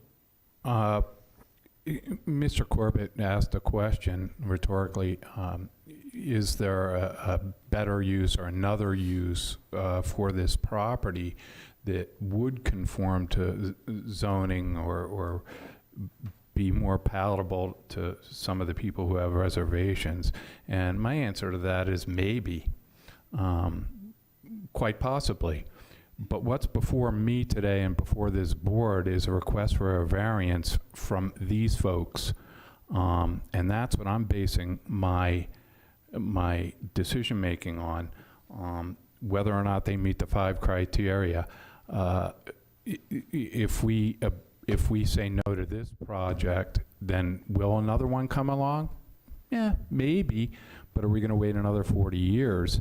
And again, yes, it has changed since 2021, but I think it might have, the plans might have changed more than once. This seems to be sort of an evolving, as discussions with the town and all stakeholders continue, this plan has been modified probably more than once.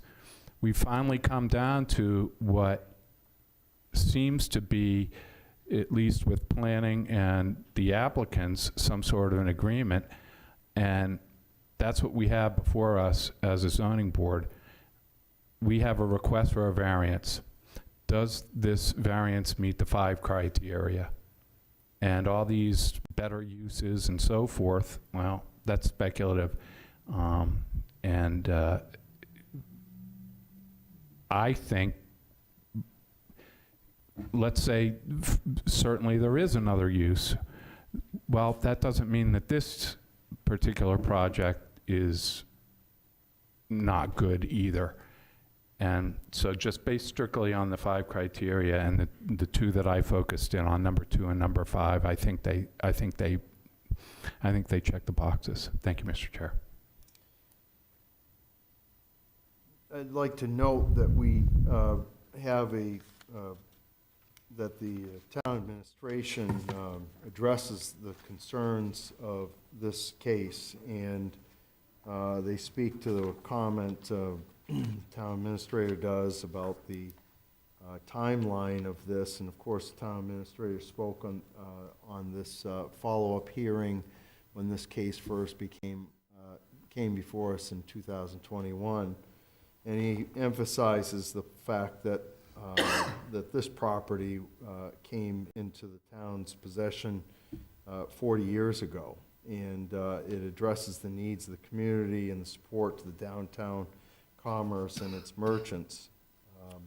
They address the intention of a phase 2 to the side parcel, and I myself, I think in 2021, brought up the side parcel, a little concerned about how compact this project was on its original proposal, and the fact that I would have liked to have seen utilization of the parcel that abuts this for a little more roomy parking opportunities.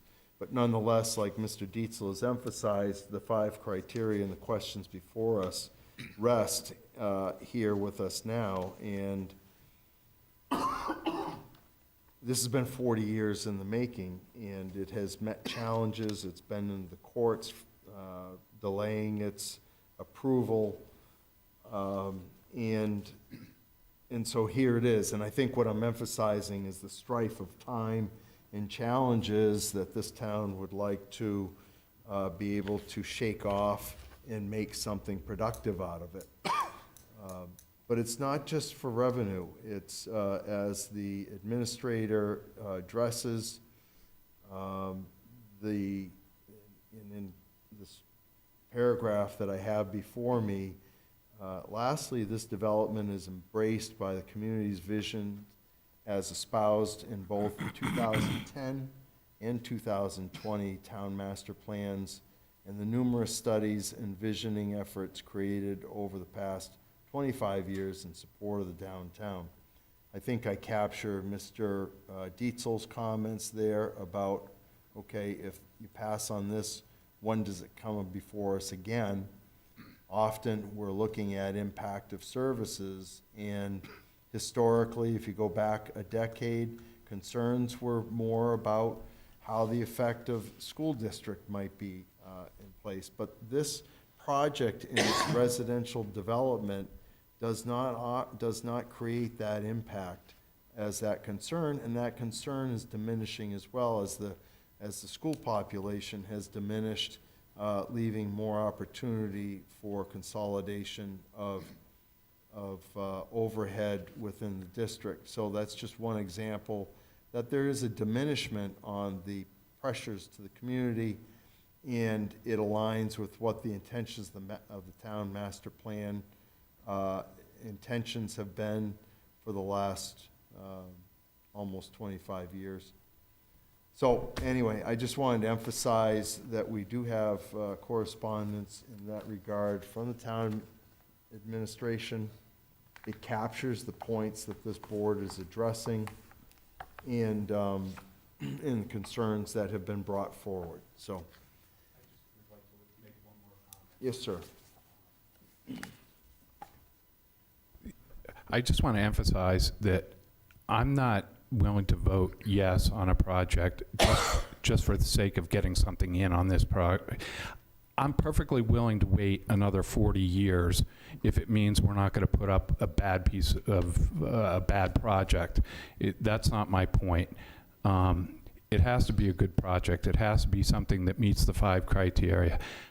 I'm not going to vote yes just for the sake of because we've been going over this so many times, so many years.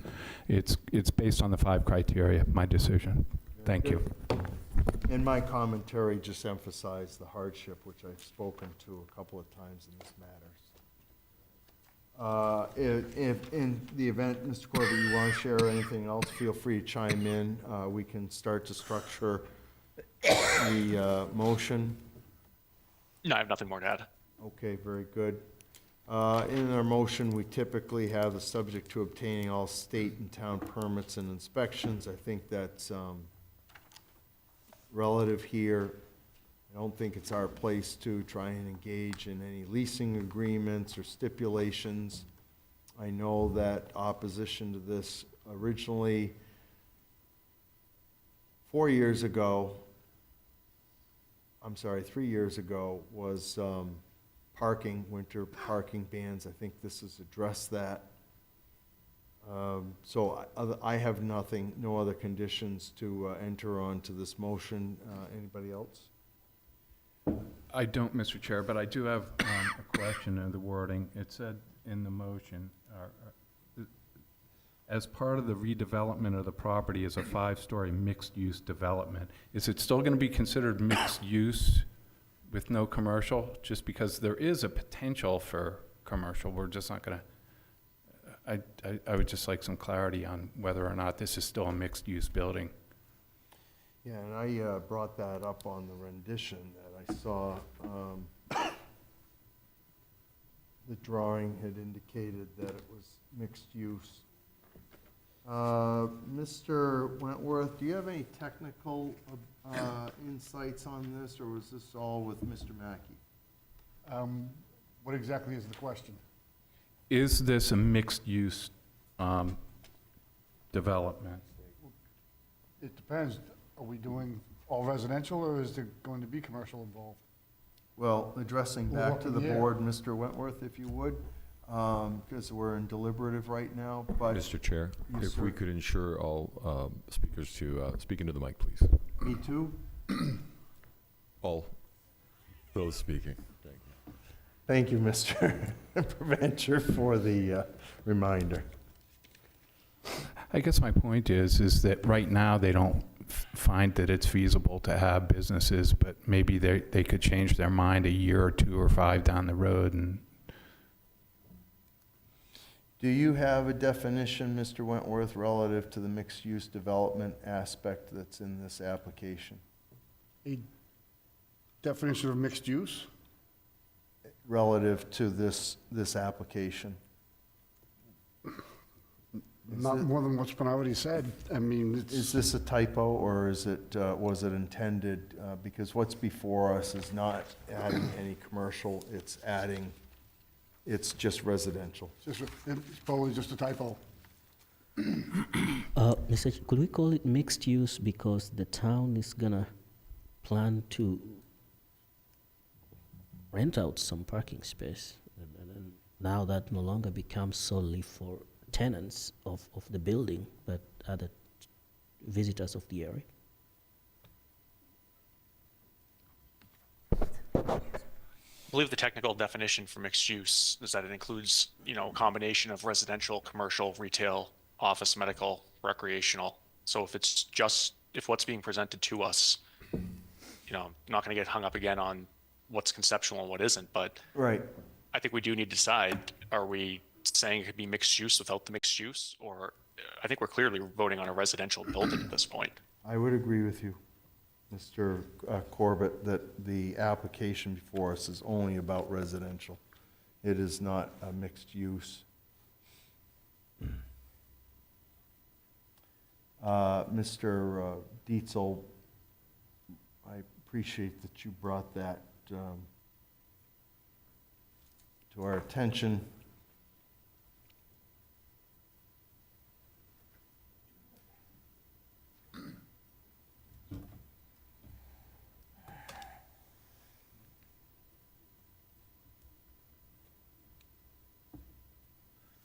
Well, it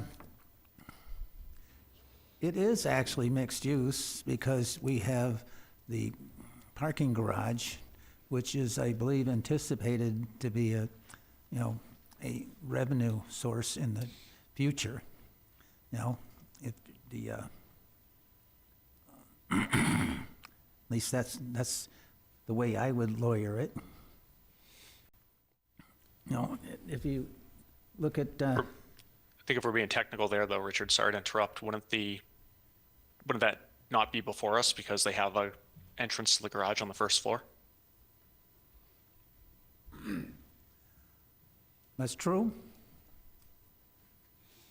It depends on what the definition of mixed use is, like you said, as you read it.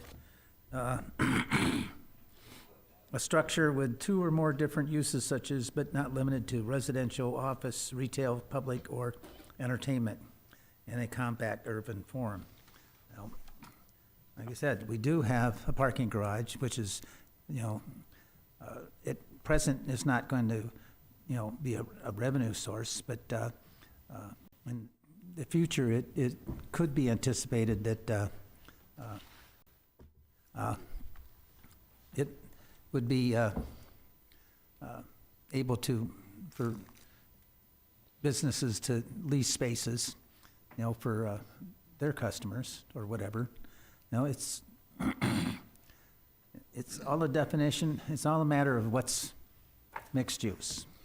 I think Mr. Tripp has brought something out that's valuable on this, to this regard, and I think it gives me, it causes me to support the application as it's presented, which is Mr. Tripp's emphasis from our own ordinances is the mixed use, the development of attractive land or building or structure with two or more different uses, such as, but not limited to, residential, office, retail, public, or entertainment in a compact urban form. Mr. Wentworth, in IBC language, is a parking garage a specific use separate from residential? Yes, it is. All right, very good. I think I can go along with that and support the application as it's written. Does anybody have any opposition to that, Mr. Corbett? I do, just because that negates the need for this case. Well, the need for this case is that they're asking for residential below the second floor, below the second floor for residential. In addition to the, got it, okay. Yeah, and the IBC would use, International Building Code, not residential code, would use parking garages as their own definition, sprinklers, that kind of thing. Am I correct, Mr. Wentworth? Sprinklers perhaps, Exit but doors. depending on the type of parking garage, open or closed. All right, so I'm feeling comfortable about that mixed use comment.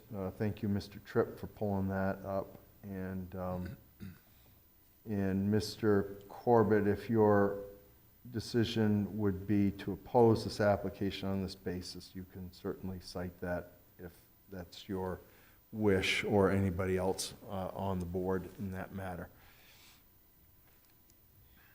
So we have the one condition, and Mr. Dietzel brought that conflict to our attention. So whereas there's no other conditions to this motion, we can come out of, make a motion, come out of deliberation. So moved. Mr. Tripp makes that motion. Can I have a second? Mr. Obimba? I'll second the motion. Thank you very much.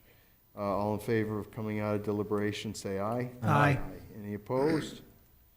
All right, hearing none. Mr. Dietzel, you have a motion to read. I do, Mr. Chair.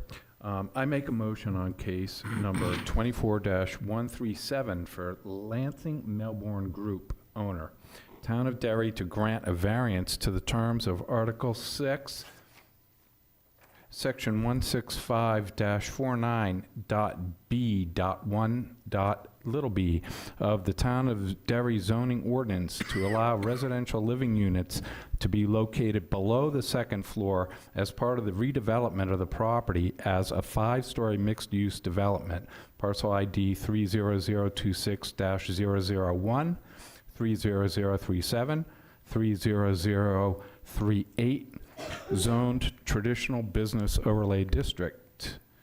As presented with the following conditions, we have 1, subject to obtaining all state and town permits and inspections. May I have a second, please? I'll second. Mr. Obimba has a second.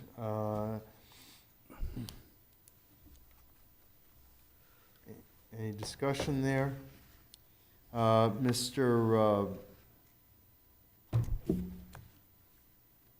Mr. Corbett, you have a finding of fact. Yes, finding of fact for case 24-137. The board found that the applicants are requesting a variance to allow the residential living units to be located below the second floor as part of the redevelopment property to include a 5-story mixed-use building. The properties are located in the traditional business overlay district, which allows for multifamily residential units as a mixed use, but not below the second floor. The project's been in the planning stages for a number of years and has undergone some changes from the original design and proposal. In December 2021, the zoning board issued several variances for this project, including variances for increased density for the residential units, less than the required parking spaces, unit square footage, and number of studio unit types. Appeals took place through June of this project are in effect through June of 2025. If approved by the board, full planning board site plan review will be required, and the board also includes all facts found in the meeting minutes for this application and incorporates all meeting minutes into its finding of facts and decisions. Does anybody have any addendums to make? Seeing no gestures there, well read, finding of fact, Mr. Corbett. Whereas there's no gestures and the motion was seconded by Mr. Obimba, all in favor of moving this for a vote, say aye. Aye. Any opposed? Hearing none. Mr. Tripp? Yes. Mr. Corbett? I vote no. I feel that this goes against, it's contrary to the public interest. I feel that it is against the spirit of the ordinance. I do not feel that substantial justice is served, and I feel that the unnecessary hardship is created by the variances previously received. Very good, thank you. Mr. Obimba? I vote yes. Mr. Dietzel? Yes. All right, the chair will make it 4-1 vote in favor of the application. So congratulations, gentlemen, on this proposal and your approval. Anybody aggrieved by this has 30 days to ask this board for rehearing. After that, recourse would be to Superior Court. All right, Thank you. thank you. Thank you. Have a good evening.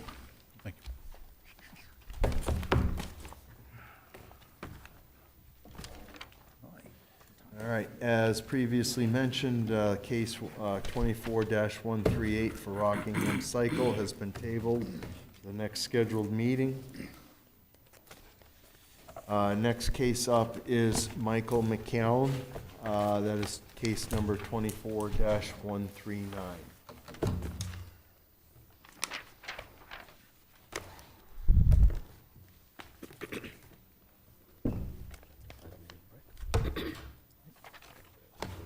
Can we take a break?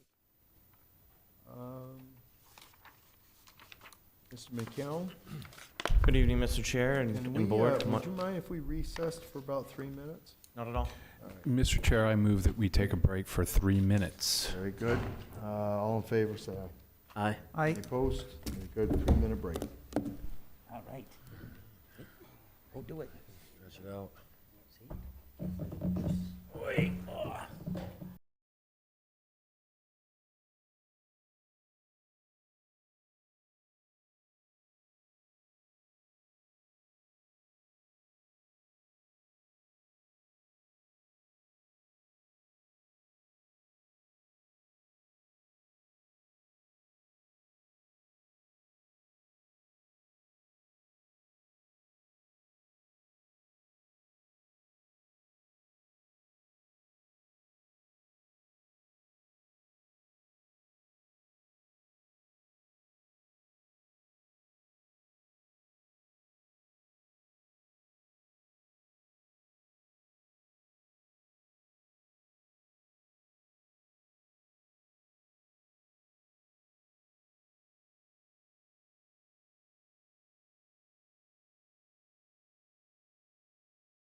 Very good. Okay, we're back. And next case up is case number 24-139, Mr. Michael McKeown, representing Lock and Key Property Group, correct? Correct. Very good. Feel free, we ask that you, I broke protocol in the prior case, but we do ask if you could read the 5 criteria for us for the record. And then Excuse me, Mr. let you Chair. elaborate. Yes, sir. Who's sitting on this case? You are and Mr. Dragani. Thank you, Mr. Yep. Chair. You're welcome. And feel free, Mr. McComb. Thank you, Mr. Chair and members of the board. Again, Michael McEwen with Dennis Myers, the architects out of Manchester, New Hampshire, representing Lock and Key Property Group, 10 Bryan Street, Sandown, New Hampshire. Location of this property in question is 33 South Avenue, Derry, map 26, lot 164. The variance sought is to change the designation of this property back to its original designation of a 2-family residence. And the 5 criteria, the variance will not be contrary to the public interest because the owner is not seeking to alter the size, look, location, or general aspects of this property in any way other than to internally of the property renovate it back to a 2-family residence. The spirit of the ordinance is observed because the look and character of the neighborhood will remain intact. The building will be completely renovated, as will the site, which will increase property values. And this particular property is in the MHDR, Medium High Density Residential District, which includes single, 2-family, multifamily properties. The adjacent parcels are also multifamily properties, so it's basically reinstilling the original character of the property as it was built. Substantial justice is done because the property will add additional affordable housing that's much needed in the area, while also bettering the property and thus increasing the property values of it and its adjacent parcels. Number 4, the values of the surrounding properties are not diminished because of the previously stated. Their purpose is to renovate this facility, this residence back to its original use, a complete interior and exterior renovation, which will improve safety, look, appearance, and property values in that area. Number 5, the literal enforcement of the provision of the ordinance will result in an unnecessary hardship because given the size of the property, it was renovated in 1993 by a single owner to be a very large single-family residence, but the original character of that building was built as a 2-family residence, and that is what's in that area. So they're looking to really just have a reclassification of its original construction. The proposed use is a reasonable one because of the previously stated. There's no real change desired for this property other than its 2-family designation. And as the previous applicant was discussed, there's much need of housing in this area. That's why it appears to be a medium-high density residential district, and that's what our owner's goal is here. Care to elaborate any further outside of the scripted text? I'll just elaborate, Mr. Chair, on the adjacent parcels. This building, as is noted in the letter of explanation, is roughly 2170 square feet with 3 floors, with an additional 1,100 square foot unfinished basement. The lot size is 16,000 feet. It's 0.4 acres. The adjacent 2 properties, left and right of this, are a duplex, a 2-family duplex, and a 3-family home, both of which are on lot sizes half of the lot size that is here. It was originally built as a two-family, and the only complication here, or I think the reason that we're here tonight is because of A.2, where a two-family is required to have 10,000 feet per dwelling unit, per current zoning standards, whereas this property has 16,000 feet. But again, we're just looking to return this residence to its original use. All right. Can we get a Google look of the building? I think we were Yes, coming right up. gonna put the site plan up as well.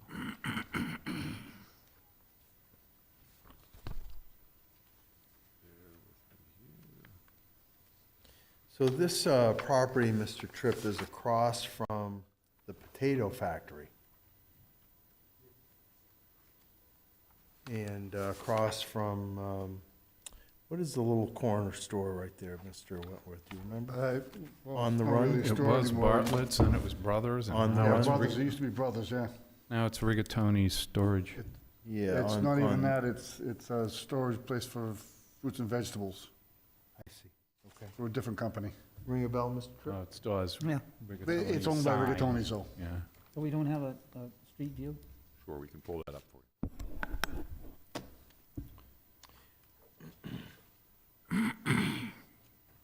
I'm seeing permits in here, Mr. Wentworth, but I don't recall, but I remember seeing this project being rehabilitated. It was stripped and gutted right down, but this permit here is from 1993. Correct, that was when it went from a single family to a duplex or vice versa. Okay? I'm trying to get to the permit. It's a two-family to a one. Yeah, 2 to So- 1. Sorry again? So this permit, Mr. Chair, is to change the two-family to a one-family and remove the second kitchen. Yes, no, I realize that. I just remember that this house was gutted. It was stripped down, the windows, siding, looked like it was gutted on the inside. I don't see a permit for that. That, Was this never, did this never come aware to the building department? apparently not that I can see. So how is it that this project came to be, come before us and be a request for a two-family reverted back? This was not something the building department stumbled into and said, what are you doing? Nope. Yeah, this house was, all the siding was gutted, the windows were pulled out, all the walls inside were gutted. You're telling me there's no permits. We know that this building was pre-79. And this building sat vacant and decrepit for a long time. Mr. Chair, I have record that the building was built in 1902 Correct. as a two-family, and then the only record that we have is the 93 permit to pull that So second. understanding that anything built before 1979 was supposed to be lead tested before it was gutted. Was that done? I can't speak to that in terms of this permit. So how is it that you're coming to us now and asking us for this two-family when obviously you've been doing work to it and gutting out what was a single-family? So this property, our current ownership hasn't touched the building as of yet. So any work that you're describing would have been done by somebody else? 2 months ago, 3 months ago, over the summer? Sorry, Mr. Chair. When did you purchase this? I didn't look at the deed. When did you purchase the property? Yeah, about, I'm one of the property owners, Jeremy Stanley. We purchased this about 6 months ago. Can you speak into the microphone? Yes, I'm sorry. So you were the one doing the construction? Yes, and we do have permits for the demo and rebuilding of interior staircases. And I was with the town about the window and siding package. Was told, do not pull a permit for those. Did you gut Two the things. interior walls? A few of them were moved and Okay. tidied up, yes. So And how we is, do, again, we do have permits for that work. do you have that in the file, Mr. Wentworth? I don't have the file here, but I'm sure we do. Mr. Chair, Yes, sir. I'm sorry, I've been speaking on mute. I've pulled up the 2 permits. They pulled 2 in October of this year. Okay, thank you, Mr. Corbett. All right. And did you do your lead testing? Excuse me? Did you do your lead testing? We did before we stripped the siding, yes. Okay. And what about the interiors? I can't speak on the interior. Who did the lead testing? The siding company. Okay. Nobody did that on the interior? I can't speak on that at the moment, no. So do you just say, this is what I want to do, go do it, and not supervise it at all? No. Okay. So, But I guess I also can't say that it had never been repainted before then, you know? you never what? I can't say that the place hadn't been repainted or re-sheetrocked. All right. Well, you understand Prior. that lead paint law? I do, yes. So how did you come back? So you've done the remodeling work and everything else. How is it that you just came back to ask for the 2-family or realize that that's what you wanted to do? It's been an ongoing process with the town going. I had a preliminary meeting about potentially 3 units, and I think the process doesn't suit our needs at the moment, so. Okay. All right, I can rest here for a minute. I just wanted to see what that history was. Mr. Tripp, I think, inspired that as he had asked for that image. Mr. Tripp, I'll rest for you if you have any questions. Not presently. Okay. And Mr. Dragani? So the variance is because the lot is too small for a multifamily? I believe we're here because the property, as it was constructed on the parcel size, does not meet the letter of the existing zoning. And that's why we're asking for relief. Because of that specific section, it says 10,000 feet per dwelling unit, which would require 20,000 feet. The lot is 16,000. But we do believe that it meets the intent of the zoning. And it was originally constructed as a 2-family. I'm not certain that a permit to change it to a 1-family automatically declassifies it as a 2-family structure. That would be up to you guys, but I don't believe there was any approval process for that other than the permit that was filed. Yeah. So it may be a moot point, but we were told to come before you and lay out the set of rules. Okay. Mr. Corby, you have anything? I don't have any at this time, Mr. Chair. I understand from everything presented, I understand it pretty well. Okay. Mr. Dietzel? No, thank you, Mr. Chair. Okay. What's your configuration? First floor, second floor? Or townhouse style? There'll be some first floor, second floor, yes. Okay. Mr. Wentworth, care to give us any update on staff at all? I really don't have much for it, just what is written on your application here. The applicant's requesting a variance to the terms of Article 6, Section 16545B1A2, I guess. All right. Of the Town of Derry zoning ordinance to allow a single family to be converted back to a 2-family. All right, I think to Mr. Dragani's point, or your question, requires 10,000 square feet per dwelling unit of property. And this one, I think, as Mr. McCown has indicated, did I say it right? It's McEwen, yeah. McEwen, all right. You're not the first name I butchered over the last several years. Indicated, I think you said 16,000 square feet, correct? 16,400. And staff report indicates that there was 17,424 square feet.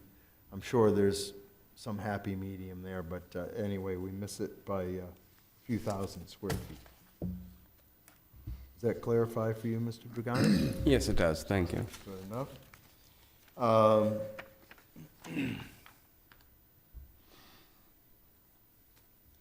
right. Do you have anything else you wish to add at all? No, sir. I guess I have a question. Now, you said that it was originally a two-family dwelling, That's correct. and at some point, it was converted into a single-family? Well, we have a permit application in 1993 that requested of the town to pull out the second kitchen, and it says on that application to renovate from a two-family to a single-family. That's the only record that we have. And how does that happen? Does the applicant have to come before the zoning board to become a single family? Not to go back, no. So they just put in a permit, a request for a permit to convert it? To convert it And to, and it automatically becomes a one family? correct. I think one of the things to point out, Mr. Tripp, is that at the time, I think that 1993, Mr. Wentworth, you can help me on this if you'd like, but I think we were still in general construction zoning in 1993. Local code. Yeah, and, well, general construction was what created the abundance of townhouses in the community, because there was very little zoning and stipulations, and it was after that, I think we got near 2000 or so. Yeah, we put a moratorium. Yeah, and we started to create more development zoning districts, helping to diminish that. So this parcel, if my guess is timeline is correct, there would be no necessary application to ask to make it a single-family structure. But once that zoning changed, then it becomes non-conforming, and that's when they have to come back. I think the square footage for this, I don't know when that was added, but for the lot size per unit, but understanding that square footage per housing unit will change whether or not there's town water, town sewer, both, or none at all. Just to give you that tidbit. But it does have town water and sewer. Yes, sir. It does, yeah.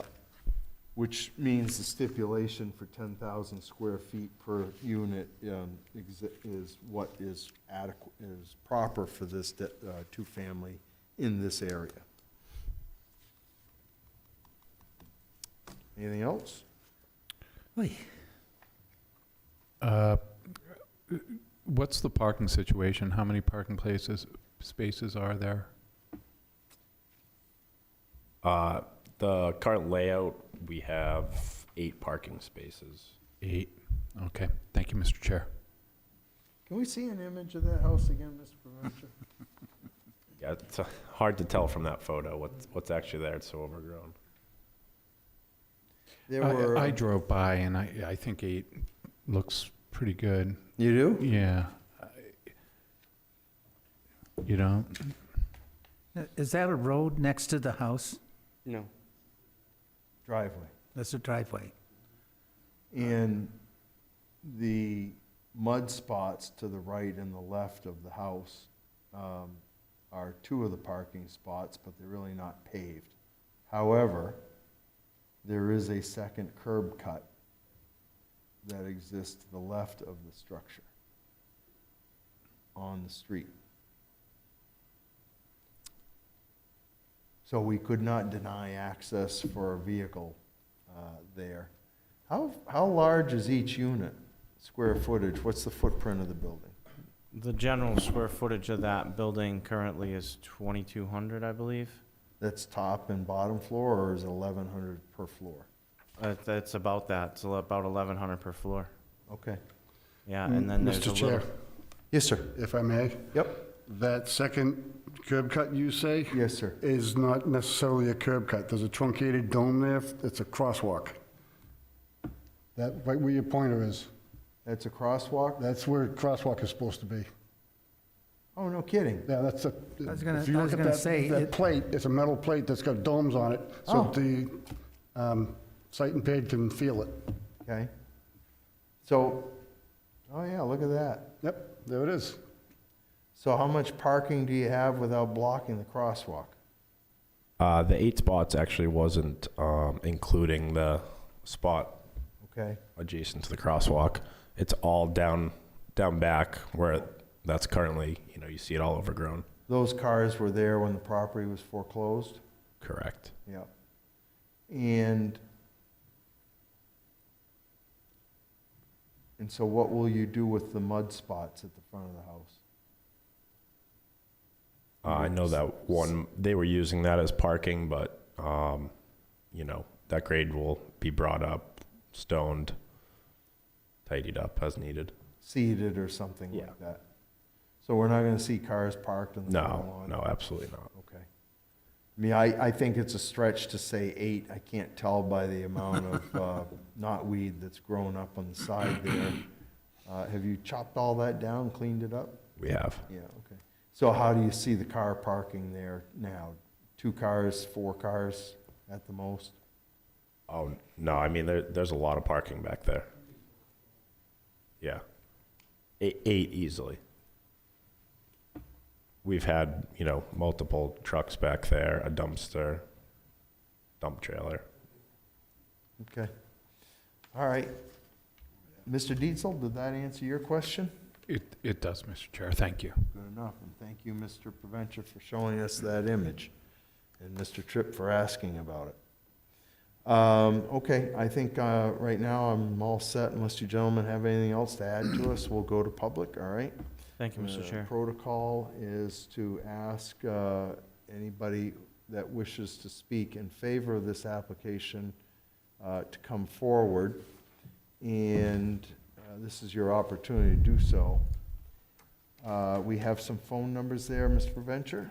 Yes. And we allow folks remotely who may be aggrieved by this to phone in, and that phone number is 646-558-8656, and at the prompting, enter the meeting ID number, which is 323-909-140.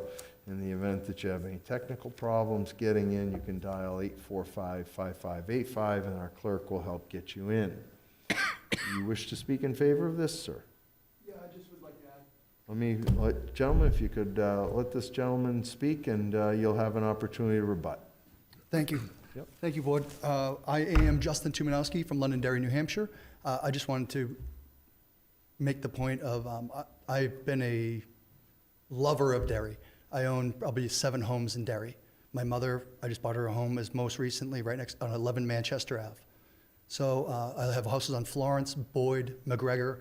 Every one of them we've gone through, and we put TLC, and we love these old homes. We try to bring them right back. So I just want to give you the context of we are not just a fly-by-nighter flipper. So are you a partner on this? I am one of the owners. Okay.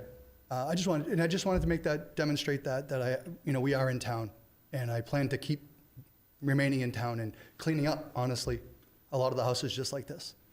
Anyone I can get. All right. So that's all, and I just wanted to say I'm here to stay. All right, very good, thank you. Anybody remotely there, Mr. Preventure?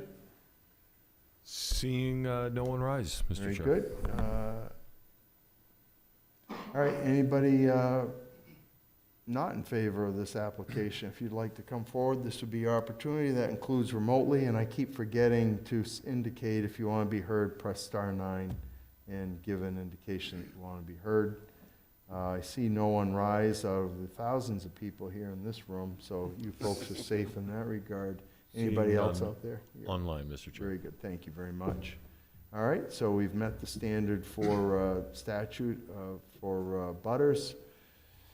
And gentlemen, do you have anything left you'd like to say? All right. I can take a motion to go into deliberation. I don't believe so. No need, Mr. Chair. Thank you. Mr. Dietzel, you want to help us out? Did somebody make a motion? I'll second the motion. Oh, thank you. I didn't. I think we make the motion. I'll make the motion. We don't have a motion. Mr. Tripp moves the question. Mr. Dietzel, you want a second? I'll second the All motion. right, good enough, thank you. All in favor of going to deliberation, say aye. Aye. Any opposed? All right. Anybody wish to lead off? Mr. Corbett? Thanks, Mr. Chair. I feel like typically when a case like this comes before us, it's now non-conforming because the code has changed and a multifamily or a 2-family isn't allowed in the area. I feel where this one, the now non-conforming status is really just, just above 2,500 square feet. I don't necessarily have a major issue with it. I think converting it back does make sense. And I think the improvement on the property is already noted, just driving down that street. Okay, very good. Mr. Dietzel? I used to live in this neighborhood. I used to walk to Bartlett's and then Brothers and shop there. I'm familiar with this property. And even back in 93 and back through the 90s, it was never a very attractive piece of property. I just don't think the upkeep was there.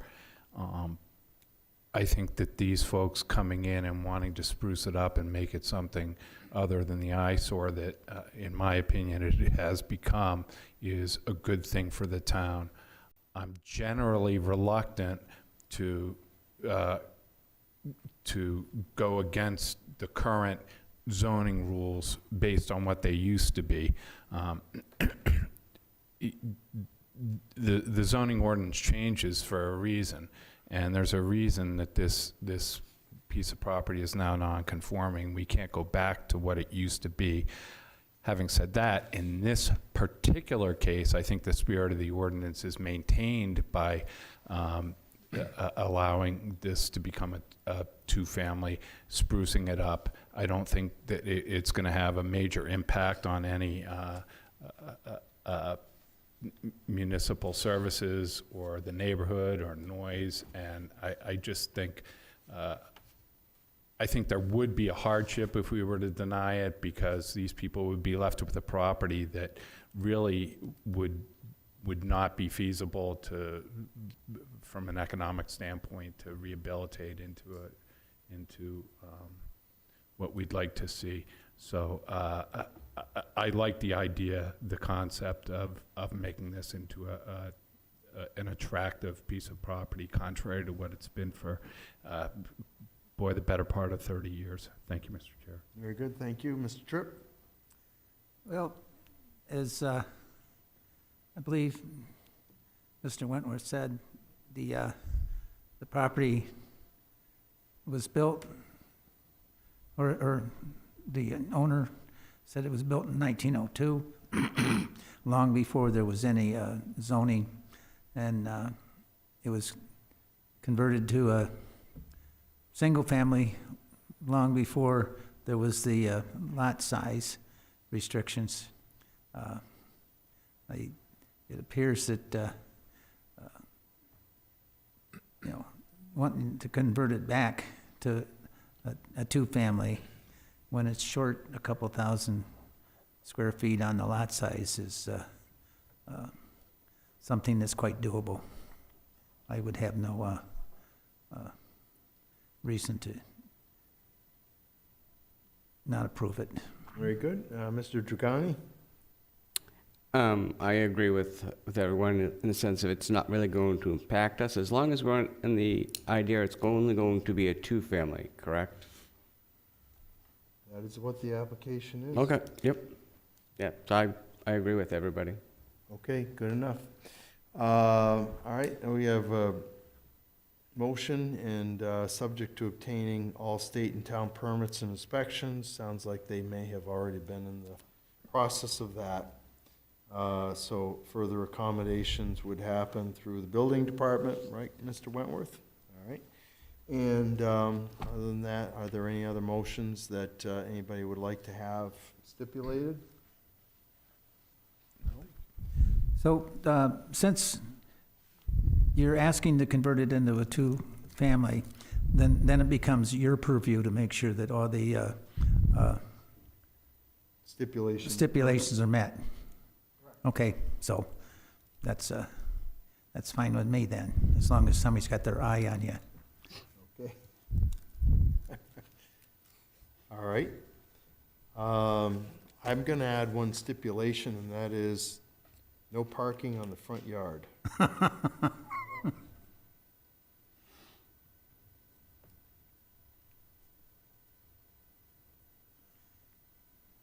Or in the crosswalk. All right.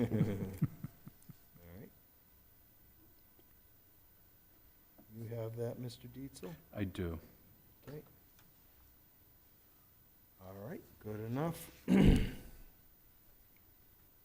All right, we have two conditions there, and other than that, we can come out of deliberation. So moved. Second. All in favor of coming out of deliberation, say aye. Aye. Any opposed?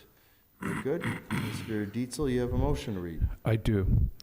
I make a motion on case 24-139 for Michael McEwen, owner, Lock and Key Property Group LLC, to grant a variance to the terms of Article 6, Section 165-45.B.1.A.II of the Town of Derry zoning ordinance to allow a single-family dwelling located on the property to be converted back to a two-family dwelling where the lot contains less than the required lot area. Parcel ID 26164, zoned MHDR, as presented with the following conditions, and we have two. One, subject to obtaining all state and town permits and inspections. Two, there will be no parking permitted in the front yard. That completes the reading of the motion. May I have a second, please? I second. Mr. Dragani has a second. Thank you, Mr. Dragani. Puts that motion on the floor. Mr. Corbett, you have a finding of fact? Yes, Mr. Chair. Finding of fact for case 24-139. The board found that the applicant is requesting a variance to allow the existing single-family home to be converted back to a two-family home. The property is located in the medium-high-density residential zoning district, which allows for single-family, two-family, and multifamily dwelling units. A building permit was issued in 1993 to convert the property from a single-family to a two-family. The lot area requirement for a 1- and 2-family dwelling is 10,000 square feet per dwelling unit for a property serviced by town water and sewer. Therefore, 20,000 square feet is required for a two-family dwelling. Per the assessor's information, this property contains 17,424 square feet. The board also includes all facts found in the meeting minutes for this application and incorporates all meeting minutes into its finding of facts and decisions. Does anybody have any additions or addendums to make? Seeing no gestures there, that put that motion on the floor. So all in favor of moving the motion for a vote, say aye. Aye. Opposed? Mr. Corbett? I vote yes. Mr. Tripp? I vote yes. Mr. Dietzel? Yes. Mr. Dragani? Yes. The chair will make it unanimous, 5-0, so congratulations to the applicant, Mr. McCown. There I go butchering your name again, sorry, Sounds sir. good. Congratulations, you've been approved. Anybody aggrieved by this has 30 days to ask this board for rehearing. Afterwards, recourse would be Superior Court. Okay? Thank you, Mr. Chair and Very Board. Thank you. Thank you. Thank Have a you. good night.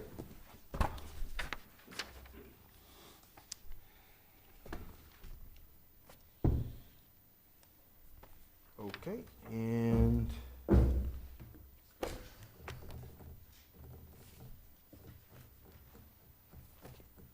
all right, excuse me.